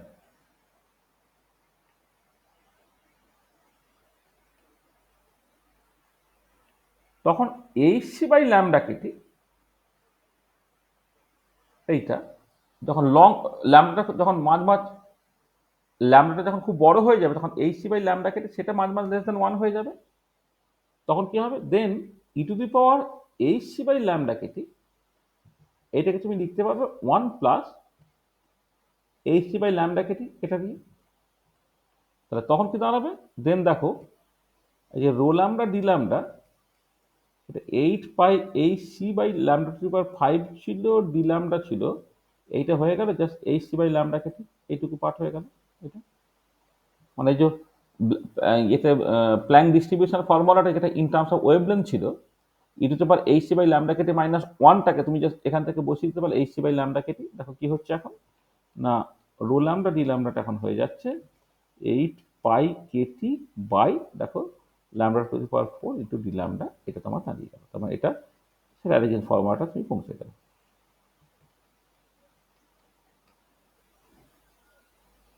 তো মানে প্রথম যে জিনিসটা আমরা দেখতে পেলাম সেটা হচ্ছে যে লো ফ্রিকোয়েন্সি বা লং ওয়েভলেন্থে এই এটা তোমার তোমার প্ল্যাঙ্কের ডিস্ট্রিবিউশন ফর্মুলাটা র্যালেজেন্স ফর্মুলাতে রিডিউস করে যায়। আর র্যালেজেন্স ফর্মুলাটা লো ফ্রিকোয়েন্সি বা লং ওয়েভলেন্থে কারেক্ট রেজাল্ট দেয়, তার মানে লো ফ্রিকোয়েন্সি আর লং ওয়েভলেন্থ রিজিয়নে প্ল্যাঙ্ক ডিস্ট্রিবিউশন ফর্মুলাটা তোমার বেসিক্যালি কারেক্ট রেজাল্ট দেবে। আচ্ছা, এবারে তুমি ধরো যদি উল্টোটাকে করতে, লং ওয়েভলেন্থ করলাম, তো তাহলে আমি যদি ভিন্স ডিস্ট্রিবিউশন লটাকে আনতে চাই, ধরো এবারে নেক্সট যেটা করছি যে প্ল্যাঙ্কের ডিস্ট্রিবিউশন ফর্মুলা থেকে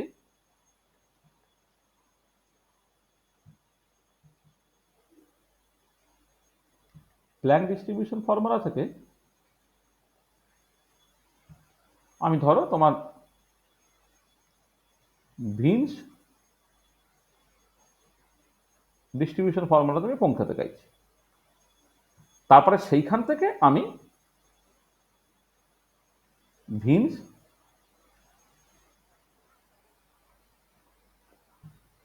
ডিসপ্লেসমেন্ট লতে যাব। তাহলে ভিন্স প্ল্যাঙ্ক ডিস্ট্রিবিউশন ফর্মুলা থেকে ভিন্স ডিস্ট্রিবিউশন ফর্মুলা, সেখান থেকে যে ভিন্স ডিসপ্লেসমেন্ট ল আমরা পরপর করে যেতে চাইছি।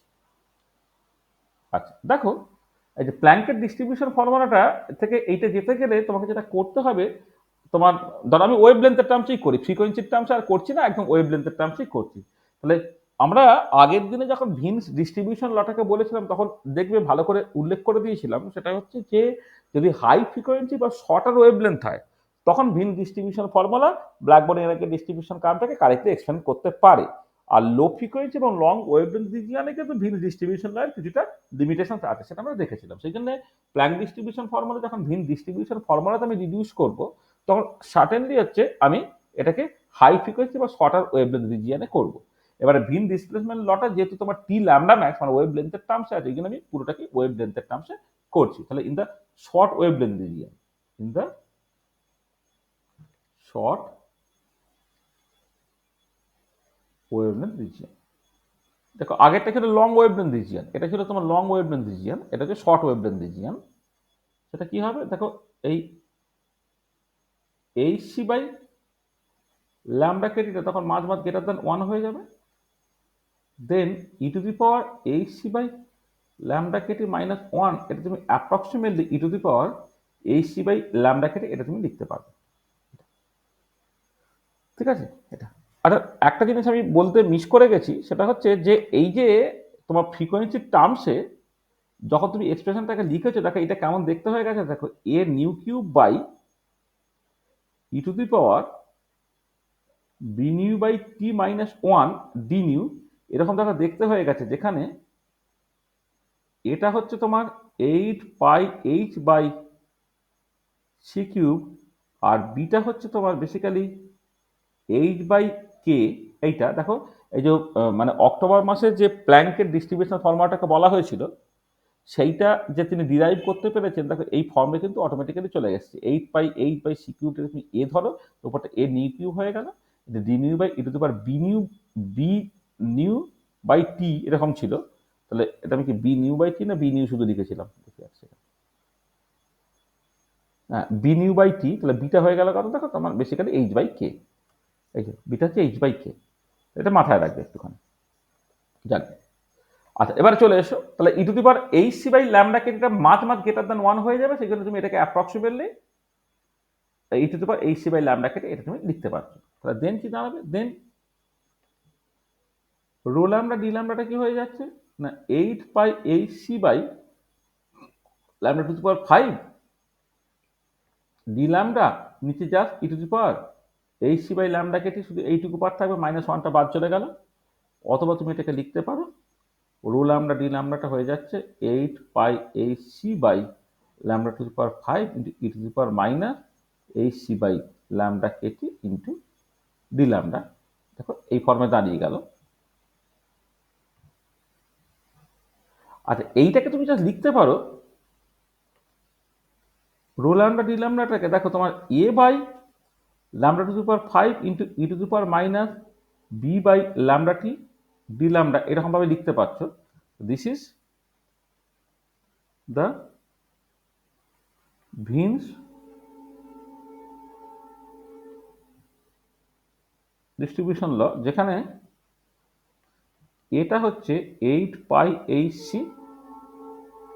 আর বিটা হচ্ছে তোমার h/hc/k।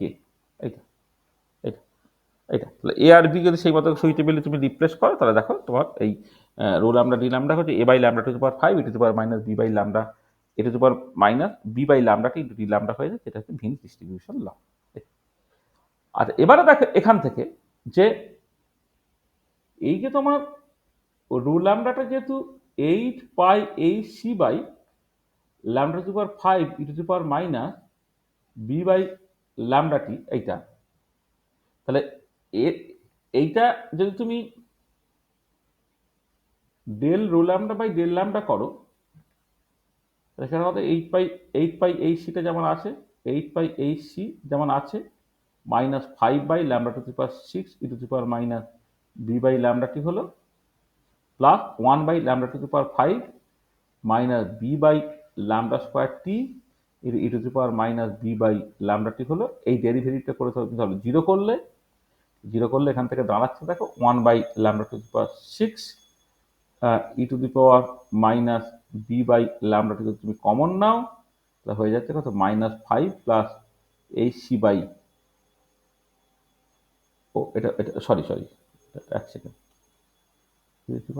hc/λ একবার এইটা করছি, মানে 8πhc/λ⁵ E to the power -hc/λ কেটে পুরোটাকেই লিখি ই টু দি পাওয়ার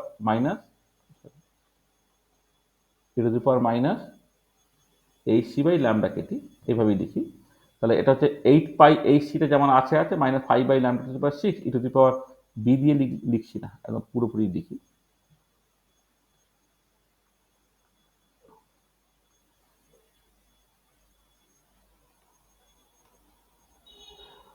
তাহলে ই টু দি পাওয়ার -hc/λ হলো, তারপরে এই পরের পার্টটা যখন ডেরিভেটিভ করছে 1/λ⁵ রয়ে গেল, -hc/λ² হলো, আর এই পার্টটা ডেরিভেটিভ করছে ই টু দি পাওয়ার -hc/λ হলো। This is actually equal to 0। তাহলে দেখো, তাহলে 8πhcটা বাদ চলে গেল, তার মানে এটা হয়ে যাচ্ছে 1/λ⁶ e to the power e to the power -hc/λ e to the পাওয়ার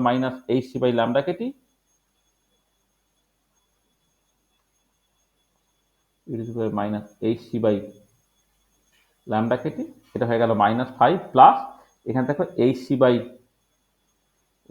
একটা থেকে যাচ্ছে, এইটা this is actually equal to 0। তাহলে এখান থেকে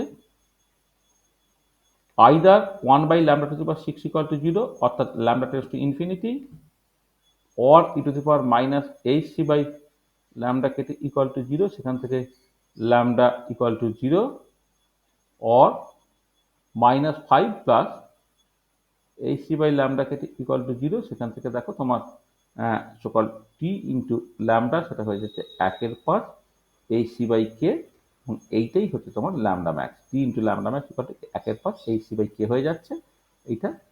this is the Wien displacement law.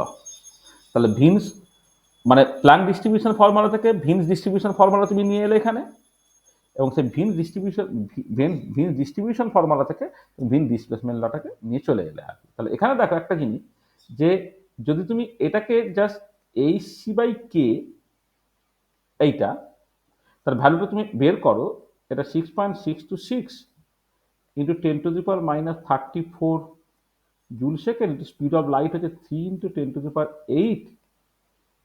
Metre per second, নিচে কে এর ভ্যালুটা হচ্ছে 1.38 ইন্টু 10⁻23 জুল পার কেলভিন। এগুলো যদি বসিয়ে দাও তাহলে এটা ভ্যালুটা বেরোবে এই 14.4 এর মতো, 14.4 মিটার কেলভিন বেরোবে। তাহলে এটা কিন্তু বসিয়ে দাও তুমি, তাহলে এটা দাঁড়াচ্ছে দেন টি ইন্টু ল্যামডা ম্যাক্স, এটা 1/5 ইন্টু এটা ছিল, তো তারপরে এটা তবে 2.88 ইন্টু 10⁻³ আচ্ছা এটা এটা এটা এটা 10⁻³ লেখা হয়নি, এত ইন্টু 10⁻³ মিটার কেলভিন বেরোবে। তাহলে এটা হচ্ছে তোমার এইটা বেরোচ্ছে 2.88 ইন্টু 10⁻³ মিটার কেলভিন তোমার বেরোবে। ঠিক আছে, তার মানে দেখো, তাহলে আমি প্ল্যাঙ্ক ডিস্ট্রিবিউশন ফর্মুলা থেকে ভিনস ডিস্ট্রিবিউশন ফর্মুলা, সেখান থেকে ভিন ডিসপ্লেসমেন্ট লটাকে এনে দিলাম, যেটা হচ্ছে টি ল্যামডা ম্যাক্স ইকুয়াল টু হচ্ছে 2.88 10⁻³ মিটার কেলভিন। ঠিক আছে, তো বোঝা গেল জিনিসটা কি হলো? জায়গাটা পরিষ্কার তো?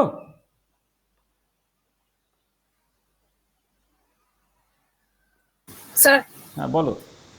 স্যার বলছি এখানে -5 -hc by lambda kT is equal to 0 হচ্ছে তো। হ্যাঁ বলো। ও এটা এটা প্লাস হবে, হ্যাঁ এটা প্লাস, এটা প্লাস। হ্যাঁ মানে যে তুমি যখন ডেরিভেটিভটা করতে একটা মাইনাস ছিল, আর 1/λ ডেরিভেটিভ করলে এটা -1/λ² হয়ে যাবে, করে ওভারঅল জিনিসটা প্লাস হয়ে যাবে। হ্যাঁ ঠিক আছে। হ্যাঁ স্যার। ঠিক আছে তো এটা? হ্যাঁ স্যার। আচ্ছা আচ্ছা, এবারে দেখো তুমি যদি ছবিটাকে দেখো,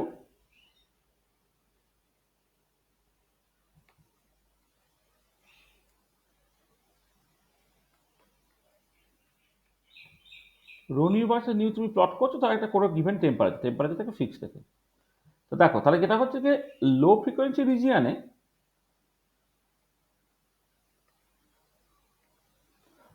রো নিউটা কেমন হলো না, প্রপোর্শনাল টু নিউ স্কোয়ার হলো। কারণ লো ফ্রিকোয়েন্সি রিজিয়ানে তুমি দেখলে কি, যে প্ল্যাঙ্ক ডিস্ট্রিবিউশন ফর্মুলাটা তোমার র্যালেজিস ফর্মুলাতে রিডিউস করে যাচ্ছে, সেখানে রো নিউটা নিউ স্কোয়ারের মতো দেখতে এইটা।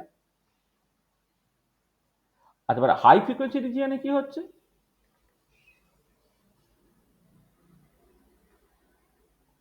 হাই ফ্রিকোয়েন্সি রিজিয়ানে দেখো রো নিউটা ইজ প্রপোর্শনাল টু উপরে নিউ স্কোয়ারটা যেমন আছে e⁻⁻ সামথিং ধরো বি ইন্টু নিউ, এরকম টাইপের দেখতে। কারণটা কি না, তুমি যখন হাই ফ্রিকোয়েন্সি রিজিয়নটাকে দেখবে এখানে, মানে এখানে ফ্রিকোয়েন্সির টার্মসে যখন হাই ফ্রিকোয়েন্সি, তখন e⁻h⁻ মাঝ গ্রেটার দ্যান 1 হয়ে যাবে।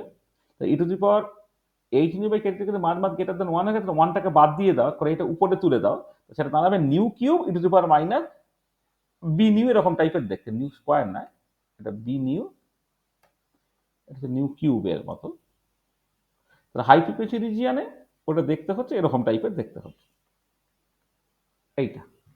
আচ্ছা এবারে দেখো, যদি তোমার একটা পলিনোমিয়াল পার্ট থাকে, একটা এক্সপোনেনশিয়াল পার্ট থাকে, আচ্ছা প্রথম দিকটা তো পরিষ্কার নিউ স্কোয়ারের মতো দেখতে, এই ধরনের দেখতে হলো প্রথম দিকটা। আচ্ছা এবারে এরকম ভাবে তোমার উঠছিল। এবারে দেখো যখন হাই ফ্রিকোয়েন্সি রিজিয়ানে তুমি দেখছো যে ছবিটা এরকম দেখতে, তাহলে এর মধ্যে একটা পলিনোমিয়াল পার্ট আছে, একটা এক্সপোনেনশিয়াল পার্ট আছে।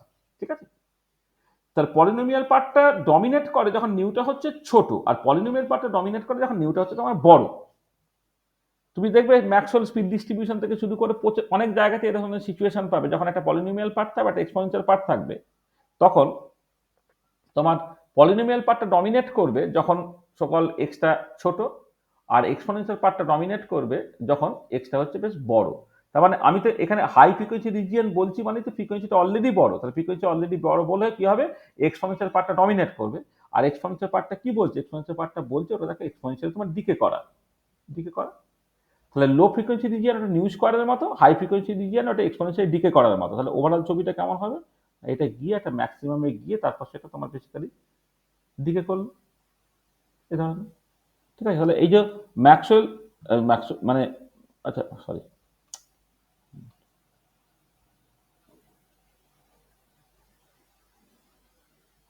তো মানে এই যে প্রথম দিকটা তোমার, এই দিকটা হচ্ছে প্রপোর্শনাল টু নিউ স্কোয়ারের মতো, আর এদিকটা proportional to e to the power minus b nu এর মতো। তাহলে ফ্রিকোয়েন্সি খুব বেশি হলে এক্সপোনেনশিয়াল ডিকে করছে, আর প্রথম দিকটা হচ্ছে নিউ স্কোয়ারের মতো করে বাড়ছে। দেখো ওভারঅল ছবিটা হচ্ছে তোমার এই ধরনের দেখতে হচ্ছে এটা।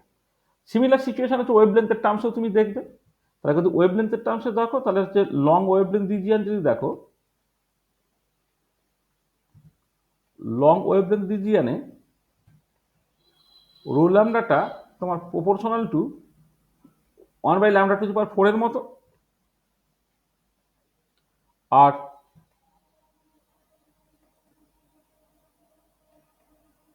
শর্ট ওয়েভলেন্থ রিজিয়নে রো ল্যামডাটা is proportional to 1/λ⁵ e⁻⁻ b/λ, এরকম টাইপের দেখতে এটা।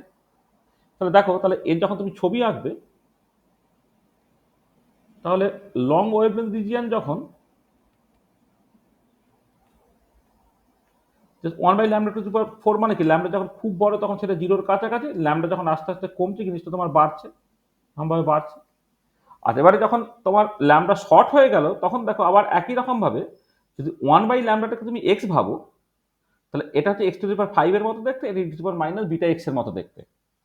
তাহলে এক্স যদি বড় হয়, দেখো ল্যামডা যদি ছোট হয়, অর্থাৎ 1/λটা তখন বড়, সরি ল্যামডা যদি ছোট, হ্যাঁ ল্যামডা যদি ছোট হয় শর্ট ওয়েভলেন্থ, তাহলে 1/λটা তখন বড়।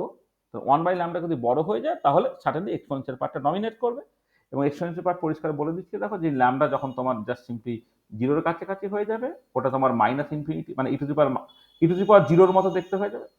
মানে এতে মানে আমি বলছি যে যখন শর্ট ওয়েভলেন্থ রিজিয়ন ল্যামডাটা যখন তোমার ল্যামডাটা যখন হচ্ছে খুব ছোট, এখানে এই যে ল্যামডাটা যখন তোমার খুব ছোট হয়ে যাচ্ছে, তাহলে প্রথমে এই যেটা আমি বলছিলাম যে ল্যামডা 1/λটাকে তুমি 1/λটাকে মনে মনে ভাবো তোমার এক্স, তাহলে এটা কেমন দেখতে, x⁵ e⁻⁻bx এই টাইপের দেখতে। তাহলে এবারে এই ইকুয়েশনে এই এক্সপোনেনশিয়াল পার্টটা ডমিনেট করবে যখন এক্সটা বড়। এক্সটা বড় মানে হচ্ছে ল্যামডাটা ছোট, তবে ল্যামডা ছোট সেই রিজিয়নটা তুমি তো ভাবছো সেটা। তাহলে এবারে যেটা হয় দেখো, তুমি যখন সত্যি সত্যি ল্যামডাটা একদম জিরোর দিকে তুমি নিয়ে চলে যাবে, এখানে এই পার্টিকুলার কেসে ল্যামডাটা যখন একদম জিরোর দিকে চলে গেল, ল্যামডাটা জিরোর দিকে চলে গেল মানে কত হচ্ছে না, 1/λটা ইনফিনিটির মতো হয়ে গেল, তাহলে e⁻∞ মানে সেটা জিরোর দিকে যাবে এটা। তারপরে জিনিসটা আস্তে আস্তে তোমার বাড়বে, বেড়ে গিয়ে এরকম করে বাড়বে, বেড়ে গিয়ে তোমার ওভারঅল ছবিটা কেমন দেখতে হবে, ওভারঅল ছবিটা তোমার এরকম দেখতে হবে এটা। ঠিক আছে, মানে জাস্ট প্ল্যাঙ্কের ডিস্ট্রিবিউশন ফর্মুলা যে এক্সপেরিমেন্টাল কার্ভটাকে কারেক্টলি দেখাতে পারে, সেটা আমি just low frequency high frequency তার যে অ্যাসিম্পটোটিক ভ্যালুগুলো, বা লং ওয়েভলেন্থ এবং শর্ট ওয়েভলেন্থের অ্যাসিম্পটোটিক ভ্যালুগুলো দিয়ে কিন্তু আমি শর্ট সনের ছবিটাকে রিপ্রডিউস করে ফেলতে পারছি আর কি। এবং পরিষ্কার এটা একটা ম্যাক্সিমা দিয়ে যাচ্ছে, যেটা তোমার নিউ ম্যাক্স, আর ওয়েভলেন্থটাও তোমার একটা ম্যাক্সিমা দিয়ে যাচ্ছে, সেটা হচ্ছে ল্যামডা ম্যাক্স এটা। তাহলে দেখো, তাহলে এই যে ছবিতে যেহেতু একটাই ম্যাক্সিমা আছে, তাহলে এই যে ল্যামডাটা জিরো আর ল্যামডাটা ইনফিনিটি, এইটা they do not correspond maxima. এরা কিন্তু ম্যাক্সিমা করসপন্ড করছে না, কারণ ল্যামডা যখন জিরো হচ্ছে বা ল্যামডা যখন ইনফিনিটি হচ্ছে, তোমার ছবিকে বলে দিচ্ছে দুটোই তখন এনার্জি ডেন্সিটি তখন জিরোর দিকে যাচ্ছে। তাহলে ইনবিটুইন জিরো অ্যান্ড ইনফিনিটি একটা পার্টিকুলার ল্যামডা আছে, যেখানে রো ল্যামডা হচ্ছে ম্যাক্সিমাম, তার মানে সেটা সার্টেনলি হচ্ছে পরের ভ্যালুটা দিয়ে যাবে। সেই জন্য এখান থেকে ল্যামডাটাকে বের করে টি ল্যামডা ম্যাক্সটা 1/5 hc/k বলে দিলাম, যেখানে 1/5 hc/k এর ভ্যালুটা হচ্ছে 2.88 × 10⁻³ মিটার কেলভিন। সেখান থেকে তোমার ভিন্স ডিসপ্লেসমেন্ট লটা চলে এলো। ঠিক আছে, বোঝা গেল? ঠিক আছে। হ্যাঁ স্যার। আচ্ছা, এবার নেক্সট যেটা আমরা করব সেটা হচ্ছে তোমার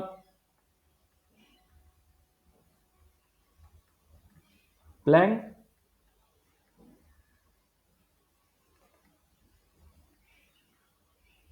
ডিস্ট্রিবিউশন ফর্মুলা থেকে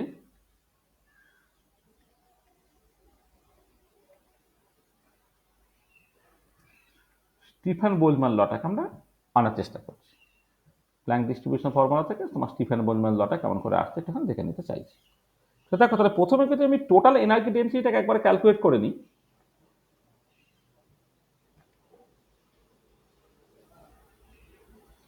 সেটা হচ্ছে যে ই, যেটা আমি টি এর ফাংশন হবে সেটা কি, রো নিউ ডি নিউ, যেটা আমাকে ইন্টিগ্রেট করতে হবে 0 থেকে ইনফিনিটি পর্যন্ত। এটা টোটাল এনার্জি ডেন্সিটি। এটা আমি জাস্ট মানে ই বা ই বার টিও লিখতে পারি, টোটাল এনার্জি ডেন্সিটি এটা। আচ্ছা, মুখে তো বলে দিয়েছি টোটাল এনার্জি ডেন্সিটি, তাহলে e as a function of temperature বলে এইরকম ভাবে লিখলাম। এটা কত হবে তাহলে, 0 থেকে infinity 8πh nu cube by C cube d nu by e⁻h nu by kt - 1 d nu. এটা প্ল্যাঙ্ক ডিস্ট্রিবিউশন ফর্মুলা থেকে রো নিউ ডি নিউ এক্সপ্রেশনটাকে তুমি বসিয়ে দিলে। আর এবার আমি বললাম যে let h nu by kt, সেটা ধরো তোমার এক্স, মানে ইন্টিগ্রেশনটাকে করতে হবে তো, সেখানে h নিউ বাই kt কে তুমি এক্স ধরো। নিউটা হয়ে গেল কত, kt by h into x, d নিউটা কত হয়ে গেল, kt by h into d x এইটা। আর নিউ যখন 0 হচ্ছে তো এক্সও তোমার 0 হচ্ছে, নিউ যখন ইনফিনিটি হচ্ছে তো এক্স তোমার ইনফিনিটি হচ্ছে। তা কি হলো দেখো, এটা ইন্টিগ্রাল 0 থেকে infinity 8πh by C cube, nu কিউবের জায়গায় তুমি বসাচ্ছ kt বাই এইচ তার কিউব ইন্টু এক্স কিউব হলো, ডি নিউ এর জায়গায় বসাচ্ছ কি না kt by h into dx হলো। আবার ডি নিউটা দুবার লেখা হয়ে গেছে। তাহলে এখানে ডি নিউটার জায়গায় কি বসালে না, এখান থেকে kt by h into D nu হলো, আর এইটা হয়ে যায় kt by h into dx হলো, kt by h into dx হলো,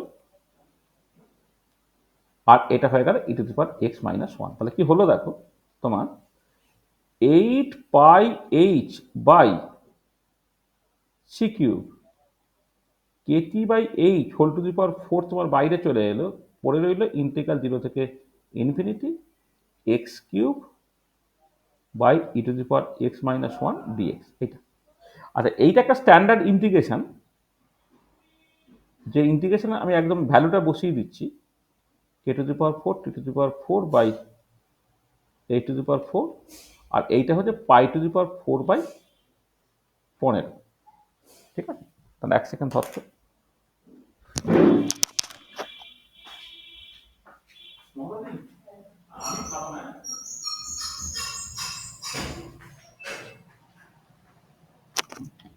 হ্যাঁ, এটা হচ্ছে এইটা। তাহলে দেখো এই এই যে ইন্টিগ্রাল 0 থেকে infinity x cube by e⁻x-1 dx, এটা একটা স্ট্যান্ডার্ড ইন্টিগ্রেশন যার ভ্যালু হচ্ছে π⁴/15 হয়। ঠিক আছে, এটার এক্সপ্রেশনটা। তাহলে এবারে দেখো তুমি এটাকে সলভ করে নাও, মানে সিম্পলিফাই করে নাও। সিম্পলিফাই করে নিয়ে কি পড়ে থাকছে বলো তো, 8-এর 15 থাকছে, π⁵ থাকছে, আর নিচে হচ্ছে তোমার k⁴ থাকছে, নিচে একটা সি কিউব এইচ কিউব থাকছে, এটা t⁴ থাকছে, তাই না? এটা তাই তো, 8/15 π⁵ k⁴ সি কিউব, আর এইচ একটা কেটে গিয়ে এইচ কিউব হলো, t⁴ হলো, এটা হলো। আচ্ছা, এবারে তোমার যখন টোটাল ফ্লাক্সটাকে তুমি ক্যালকুলেট করবে, টোটাল ফ্লাক্স যেটাকে এমটি লিখবো বলেছিলাম, সেটা কি ছিল, ইন্টিগ্রাল 0 থেকে ইনফিনিটি আর নিউ ডি নিউ লিখতে হবে বলেছিলাম। আচ্ছা, তাহলে এটা ইন্টিগ্রাল 0 থেকে ইনফিনিটি আর নিউ ডি নিউটা কী হয়, 1/4 c into rho nu D nu, তার মানে কি হলো এটা? এটা 1/4 সি ইন্টু টোটাল এনার্জি ডেন্সিটিটা এইটা, সেটা বসিয়ে দিলে কত হবে? 1/4 c into 8/15 pi to the power 5 k to the power 4 pi to the power 5 k to the power 4 by C cube h cube into t to the power 4 হলো। এটা হয়ে যাচ্ছে কত? 2/15 pi to the power 5 k to the power 4 by c square h cube into t to the power 4 হলো। তুমি এইটাকে লেখো sigma T to the power 4। তো দেখো টোটাল ফ্লাক্স যেটা বা টোটাল এক্সাইটমেন্ট যেটাকে বলা হয় এইটা, সেটা হচ্ছে sigma T to the power 4 হলো। তাহলে this is the Stefan Boltzmann law.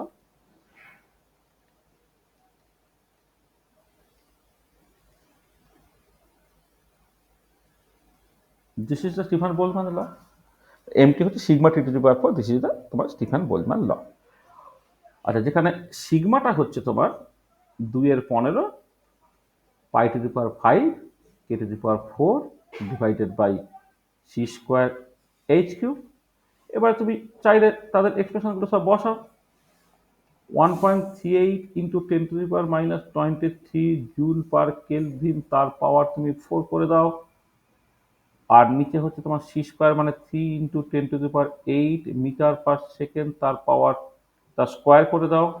6.626 into 10 to the power -34 joule second, তার পাওয়ার কিউব করে দাও। এগুলো করে দাও, করলে তোমার যেটা উত্তরটা বেরোচ্ছিল আগের দিন না, এটা কত? 5.67 ইন্টু 10 টু দি পাওয়ার -8 তোমার ওই একবারে joule metre to the power -2 per second kelvin to the power -4, এরকম তোমার বেরিয়ে যাবে। This is the Stefan constant. এটা তো দেখো প্ল্যাঙ্ক ডিস্ট্রিবিউশন ফর্মুলা থেকে তুমি স্টিফেন বোলজম্যান লটাকেও ডিরাইভ করে ফেলতে পারলে। তার মানে বেসিক্যালি যা যা এক্সপেরিমেন্টাল ফ্যাক্টস যেগুলো ছিল, মানে এক্সপেরিমেন্টাল মানে ব্ল্যাক বডি এনার্জি ডিস্ট্রিবিউশন সংক্রান্ত এক্সপেরিমেন্টাল যে সমস্ত রেজাল্টগুলো ছিল, সমস্ত রেজাল্টগুলোকে কিন্তু দেখো এখান থেকে তুমি করে ফেলতে পারলে, মানে সবকটা কি করে ফেলতে পারা গেল। তার মানে কি হচ্ছে, প্ল্যাঙ্ক ডিস্ট্রিবিউশন ফর্মুলাটা তোমার অ্যাকচুয়ালি ঠিক এটা দিতে পারলো। মানে প্ল্যাঙ্ক ডিস্ট্রিবিউশন ফর্মুলাটা ব্ল্যাক বডি এনার্জি ডিস্ট্রিবিউশন কার্ভটাকে যে কারেক্টলি এক্সপ্লেন করতে পারছে। ঠিক আছে, তো দেখো কোনো অসুবিধা নেই তো? মানে যে যে ফ্যাক্টগুলো আমরা আগের দিন বলেছিলাম, সেই ফ্যাক্টগুলো সবকটাই কিন্তু এখান থেকে এক্সপ্লেন করতে পারা গেল। ঠিক আছে, হয়েছে? বোঝা গেছে? হ্যাঁ স্যার। চলো, আচ্ছা এবারে একটা কাজ তোমাকে আমি একটুখানি বাড়িতে দিচ্ছি।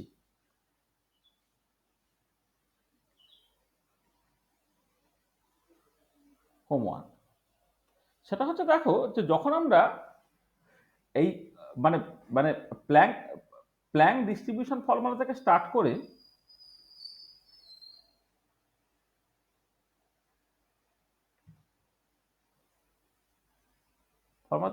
করে আমি যখন Vince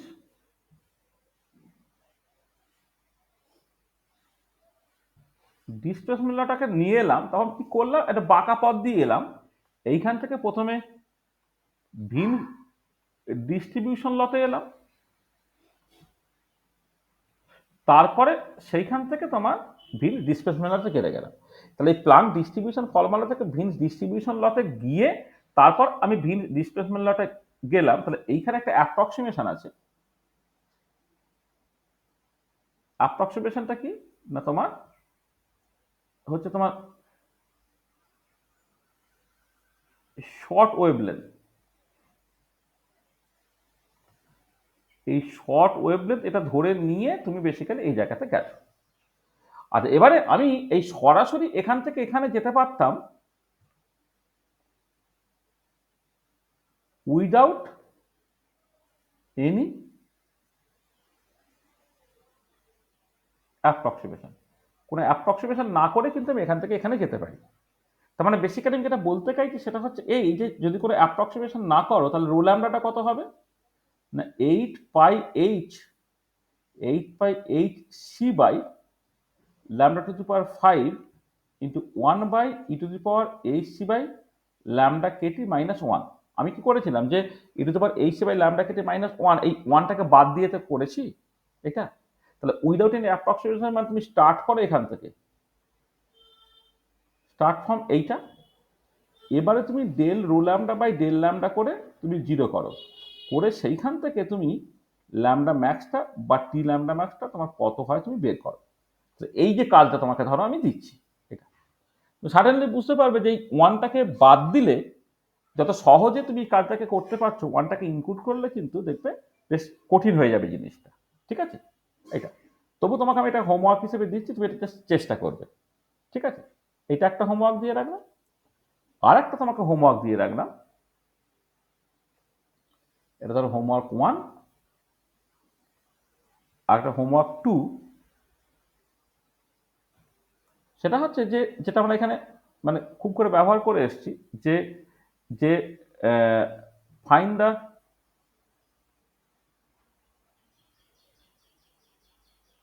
number of vibrational modes per unit volume within the frequency nu and nu plus d nu। এই যে আমরা একটা এক্সপ্রেশন ব্যবহার করে এসেছি না, 8π d²/c³ তাহলে এগুলো সব আমরা বের করে এসেছিলাম, কিন্তু এটা কি করে তুমি এলো সেটা একটুখানি দেখা। এটা আর একটা তুমি কাজও করতে পারো, হোমওয়ার্ক 3, ডিরাইভ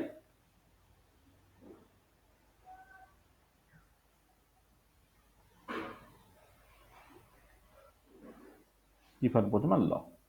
স্টিফান বোলজম্যানকে ডিরাইভ করো, এটা এটা মানে যাকে আমি কতগুলো আর বেশি দিচ্ছি না। আরো হোমওয়ার্ক হতে পারে তোমার এই যে এনার্জি ডেনসিটি আর এক্সাইটমেন্ট থেকে সম্পর্কটা আর কি, বা আর নিউ রো নিউ সম্পর্কটা, সেটাকে দেখানোর দরকার পড়ে। হ্যাঁ, আরো হয়তো 2-3টে জিনিস আমি করতে দিতে পারতাম তোমাকে, কারণ আমি দিই তাহলে এক কাজ করি, এক সেকেন্ড।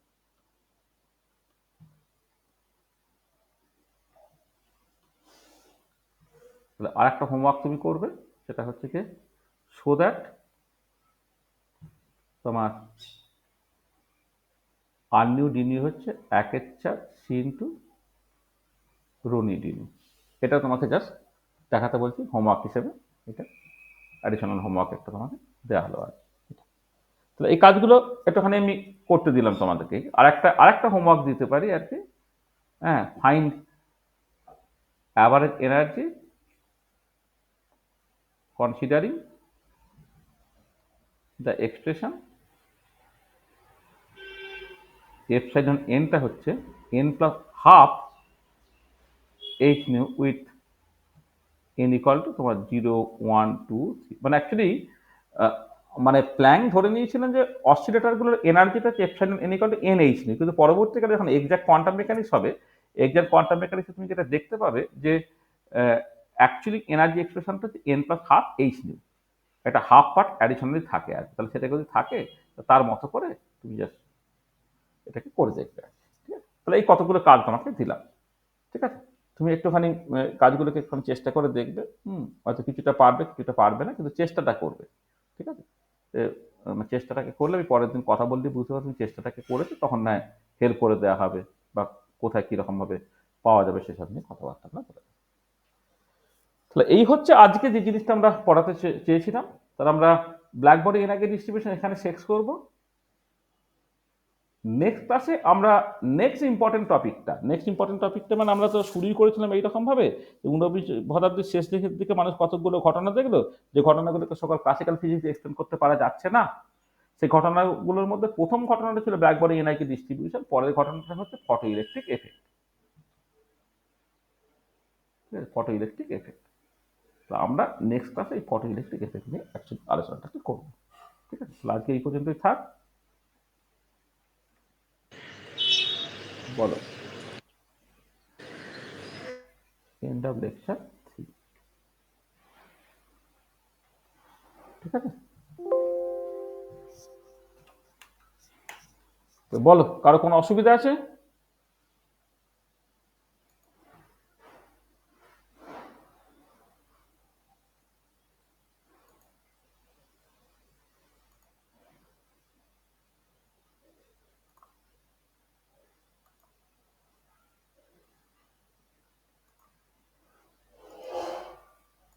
ওটা সেভ করাই হয়নি। ও,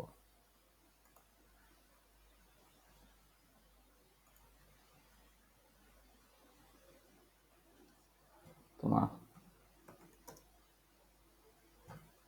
কোয়ান্টাম মেকানিক্স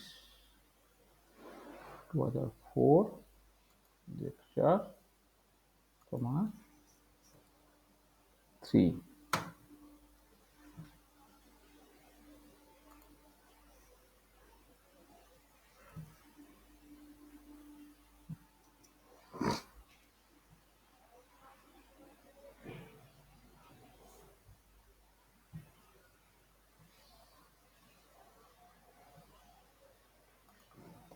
বলো, কারো যদি কিছু অসুবিধা থাকে বলো।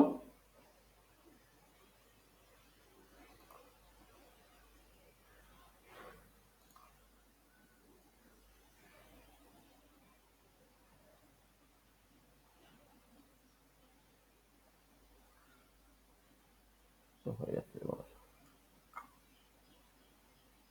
স্যার বলো।